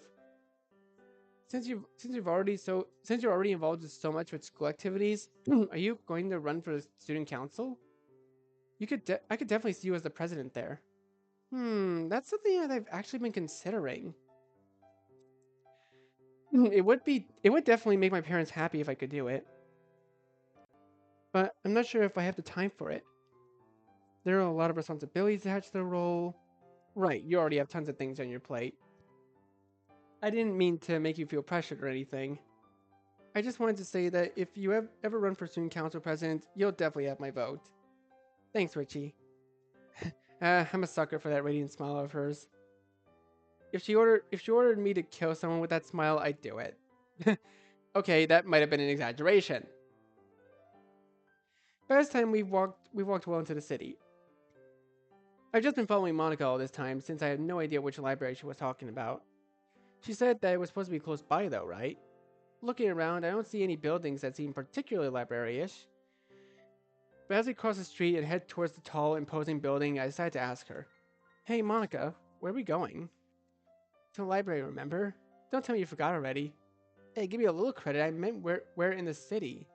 Not far from school, actually." "Really? Because we're downtown right now in the opposite direction of school." "Huh?" She stops dead in her tracks, making me nearly bump into her. Her head tilts up as she stares at the buildings in front of us. I follow her gaze as I look up. It has a more modern design and stretches up to at least 8 stories tall. A bright blue sign emblazoned it with the title Kumon Math and Language Study Center labels the building above the doorway. Kumon? Isn't that the famous strict cram school that spits out almost an equal number of broken failures and genius successes? If you never gone to cram school before, and I'm extremely glad that you never set in Kumon. Why are we here though? Monica? My voice seems to bring Monica back to reality. Sorry. I seem to have led you the wrong way. She quickly spins around and begins marching back the way we came. How silly of me, Richie. We'll need to hurry back to the library before it closes. It's pretty early compared to other places. What's gotten into her? Uh, hold on, stop. Monika! I lunged forward and grabbed Monika's arm, pulling her away from the crosswalk. A second later, a car speeds by, the blaring sound of the horn trailing after it. Above us, the red light of an open hand, the universal sign of stop glows. Oh my god. Another work in progress. Aww. I held her close to my arms, my breathing shallow and rapid, my heart beating being a tattoo in my chest. I wouldn't doubt it if she were a heartbeat against my chest right now. The blood rushes through my ears, and in a few moments I can't hear anything, only feel. We stand alone together amidst the rushing of the city and the rushing of my blood. Monica is warm in my arms. The warmth comforts me. The warmth of her being alive, alive with me. I realized that we were both shaking with some sort of steady, and with some effort I steadied myself to try to give her something solid to lean on. We seemed to spend an eternity spent standing there. But then reality comes crashing back down again. The noise of the big city returns.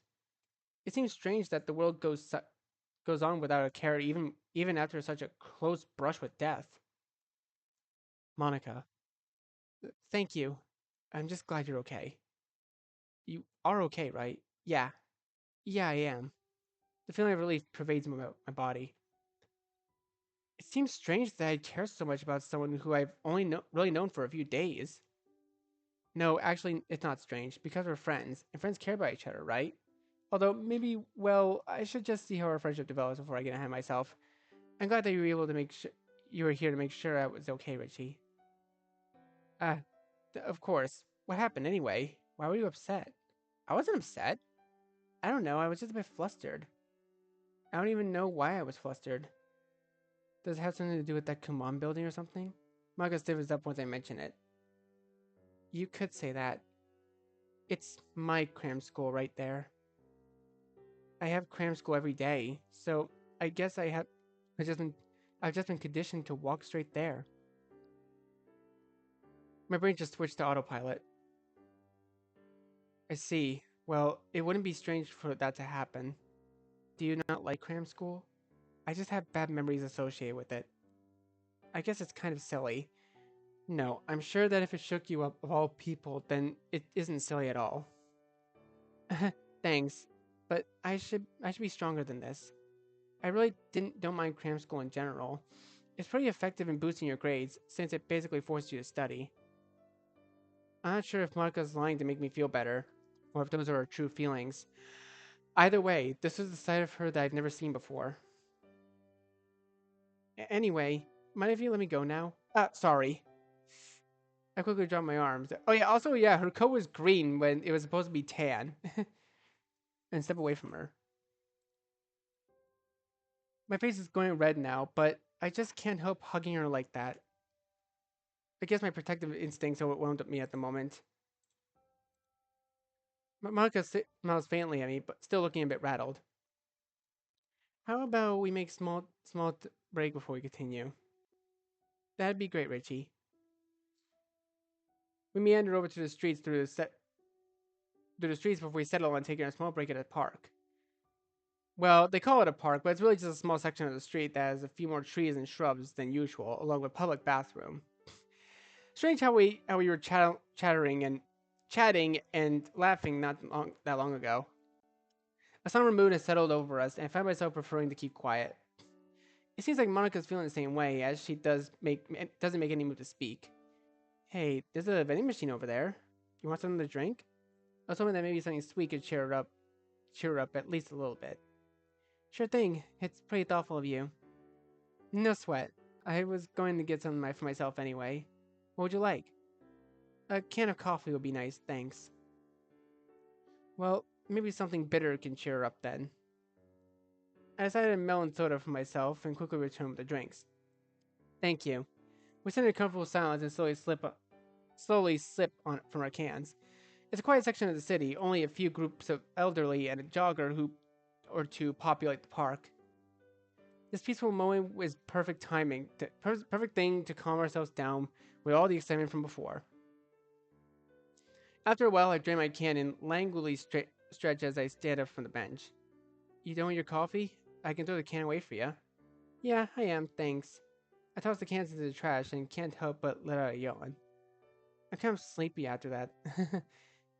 Maybe you should have bought coffee for yourself too. Maybe. Anyway, I guess you should lead the way to the library then. Right, I think there's actually a shortcut we can take from here. Michael looks a bit happier now, thankfully. We set up into the city again, but this time through an area with narrower streets that were dotted with trees. We're far we're far from any places with heavy traffic now, thankfully.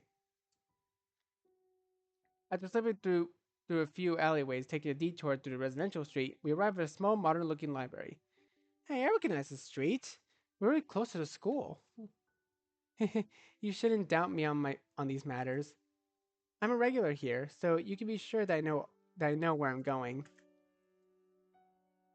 She says that, but actually hadn't when she first led me to the city. Hmm. The unique smell of books is what hits me full force as we step inside. Although the weather outside wasn't too hot, the air conditioning in the library is still quite chilly. Bookshelves upon bookshelves of various novels and referencing materials neatly line the walls. Monica rings a bell at the desk. An employee quickly bustles out of a back room to help her. I start wandering through the library as she speaks to him.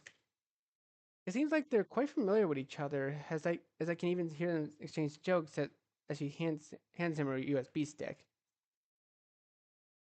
It makes sense that she'd be a regular here, though, since she probably needs to pass out tons of handouts with her leadership position. Speaking of the devil, that was fast. Oh, I'm just waiting for the librarian to print out other copies. Don't worry, it shouldn't take too long. I see. I was just thinking about how you were involved in everything at school. You're the captain of the girls' tennis team and former president of the debate club, right? Yep. Although I'm definitely happy with my position as president of the literature club now. I don't think I don't know how you manage everything and still get good grades. And I'm a class rep too.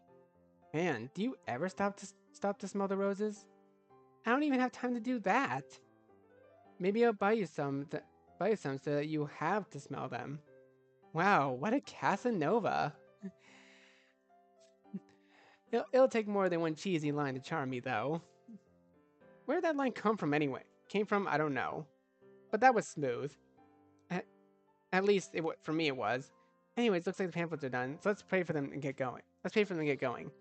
We have the counter where a tall stack of pamphlets lays. That'll be $29.75, please. Oh, I should probably get my wallet out for this one. Maka opens up her school bag and digs around for a moment. Hmm? She lifts her laptop out of the bag and searches it again with one hand. There's an awkward silence that starts to stretch out. Both employee and I watch Monica. I swear I put it in here. Her face has gone pale now. It looks like she's flustered all over again.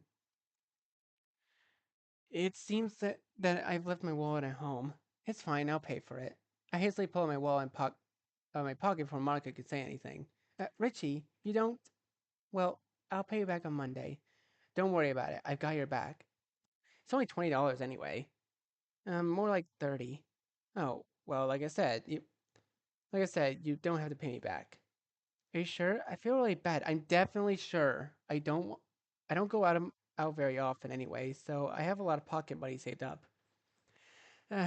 Thank you. You really saved me there, Richie. No problem, really. It looks like the librarian is relieved that the situation's been diffused as well. I'll carry all the pamphlets then, since you're the one paying. No, we already agreed that I'll carry them all, right? We made a deal and everything. At least let me carry half of them. I was going to take half to bring home anyway. You drive a hard bargain. All right, if you insist. Hey, it's the least I can do. By the time we start heading back to my place, it's late afternoon. Mug is carrying her half of the pamphlets in her school bag, while I'm using a plastic bag for mine. The day really flew by faster than I would have expected it to, given how we were supposed to be working all day. You know, Richie, I'm really glad you decided to pick me to help. Hmm? I didn't really end up doing anything though. Don't shortchange yourself. You did all that you needed to today. Plus, you kind of saved me twice there. Oh, it's fine, really. As your friend, I'm here for you. Thanks. Monika clears her throat a little before continuing. To tell you the truth, I wasn't exactly excited for you to help me at the beginning. uh, so I guess my hunch back then was correct. What changed your mind? Don't get me wrong, that was only my gut reaction. So your distrust in my abilities runs that deep, eh? You know what I mean. I only thought that for a moment, alright? Alright then. My reaction was probably because I've been let down so many times already. For all my life, I've always been one to take charge in a group scenarios to get work done. And after a while, I guess everyone I worked with realized that they could slack off and leave everything to me since I'd always get things done. So I guess you're just used to it that you automatically expect it to happen. That's right. You shouldn't stand for it though. You should be telling these people off. I can't help it. They never care, and I always care too much. This is how things are. Well, don't try to lecture me on this, Richie. After all, weren't you one of these people not too long ago? Oh, that's right. I've done the same thing before too. Back when we were in the same class, I'd been in a group project with Monika once. She'd taken over as leader immediately, delegating tasks efficiently and picking up the slack when needed. I just assumed that she preferred doing most of the work, given that she put out her best work for all of us anyway. I feel kind of ashamed of myself now. If I wanted this to stop, I would have changed the way society itself works. I won't say anything else to antagonize her for now. I'm not brave enough to do it, and I don't want to ruin the mood with an argument. Especially not after she just pointed out my own shortcoming. Anyway, after I thought about it, I realized that I should actually be happy that you offered to help me. I mean, even though I'm kind of popular, most people don't actually help me with things like that. They just assume I can handle it, and since I usually like to take on the hardest work myself, that gives them even less incentive to help. As I thought, you work too hard, Monika. I'm glad that I got to help you today, and that I got to take a little weight from your shoulders. Even if it was just a minuscule bit of weight that I helped relieve, I'm happy that I had the chance to do so. Thank you, Richie. Even though you called me reliable, aren't you the reliable one here? It's nothing. I sheepishly scratched the back of my head. Hey, looks like we're back. I guess we're finished for today then. I'd like to hang out a little bit more, but... She checks the time on her phone and sighs. I have cramps going in a bit, so I really have to go. Aw man, really? Yes, really. I'll see you at the festival tomorrow. And thanks for everything today. See you on Monday then. Monika waves as she sets off the other direction. I really hope she gets to it safely this time. As I watch her leave, I have a strange feeling that I'm forgetting something. Ah, crap! Really excited today, I totally forgot to ask Monika about Yuri. I feel like an awful friend now. I should be there for her. Still late to ask Monika now, though. I can just barely make out her swaying brown ponytail in the distance. I'll just text Monika about it tonight. Hopefully she'll be out of cram school by then. Alright! Well, finally, we're done with the game! And, oh my god, I'm so happy that we're finally done with the game. Oh, but, that's gonna be it for now, guys. So, thank you guys so much for watching this video. Be sure to leave a like, comment what you think, share this video with your friends, and be sure to subscribe and click the bell so you don't miss a single notification. I'll see all of you in the next video, and thank you for sticking with me through this 3-hour journey. Goodbye. You say you wanna try, but you never do. Sugar, there's a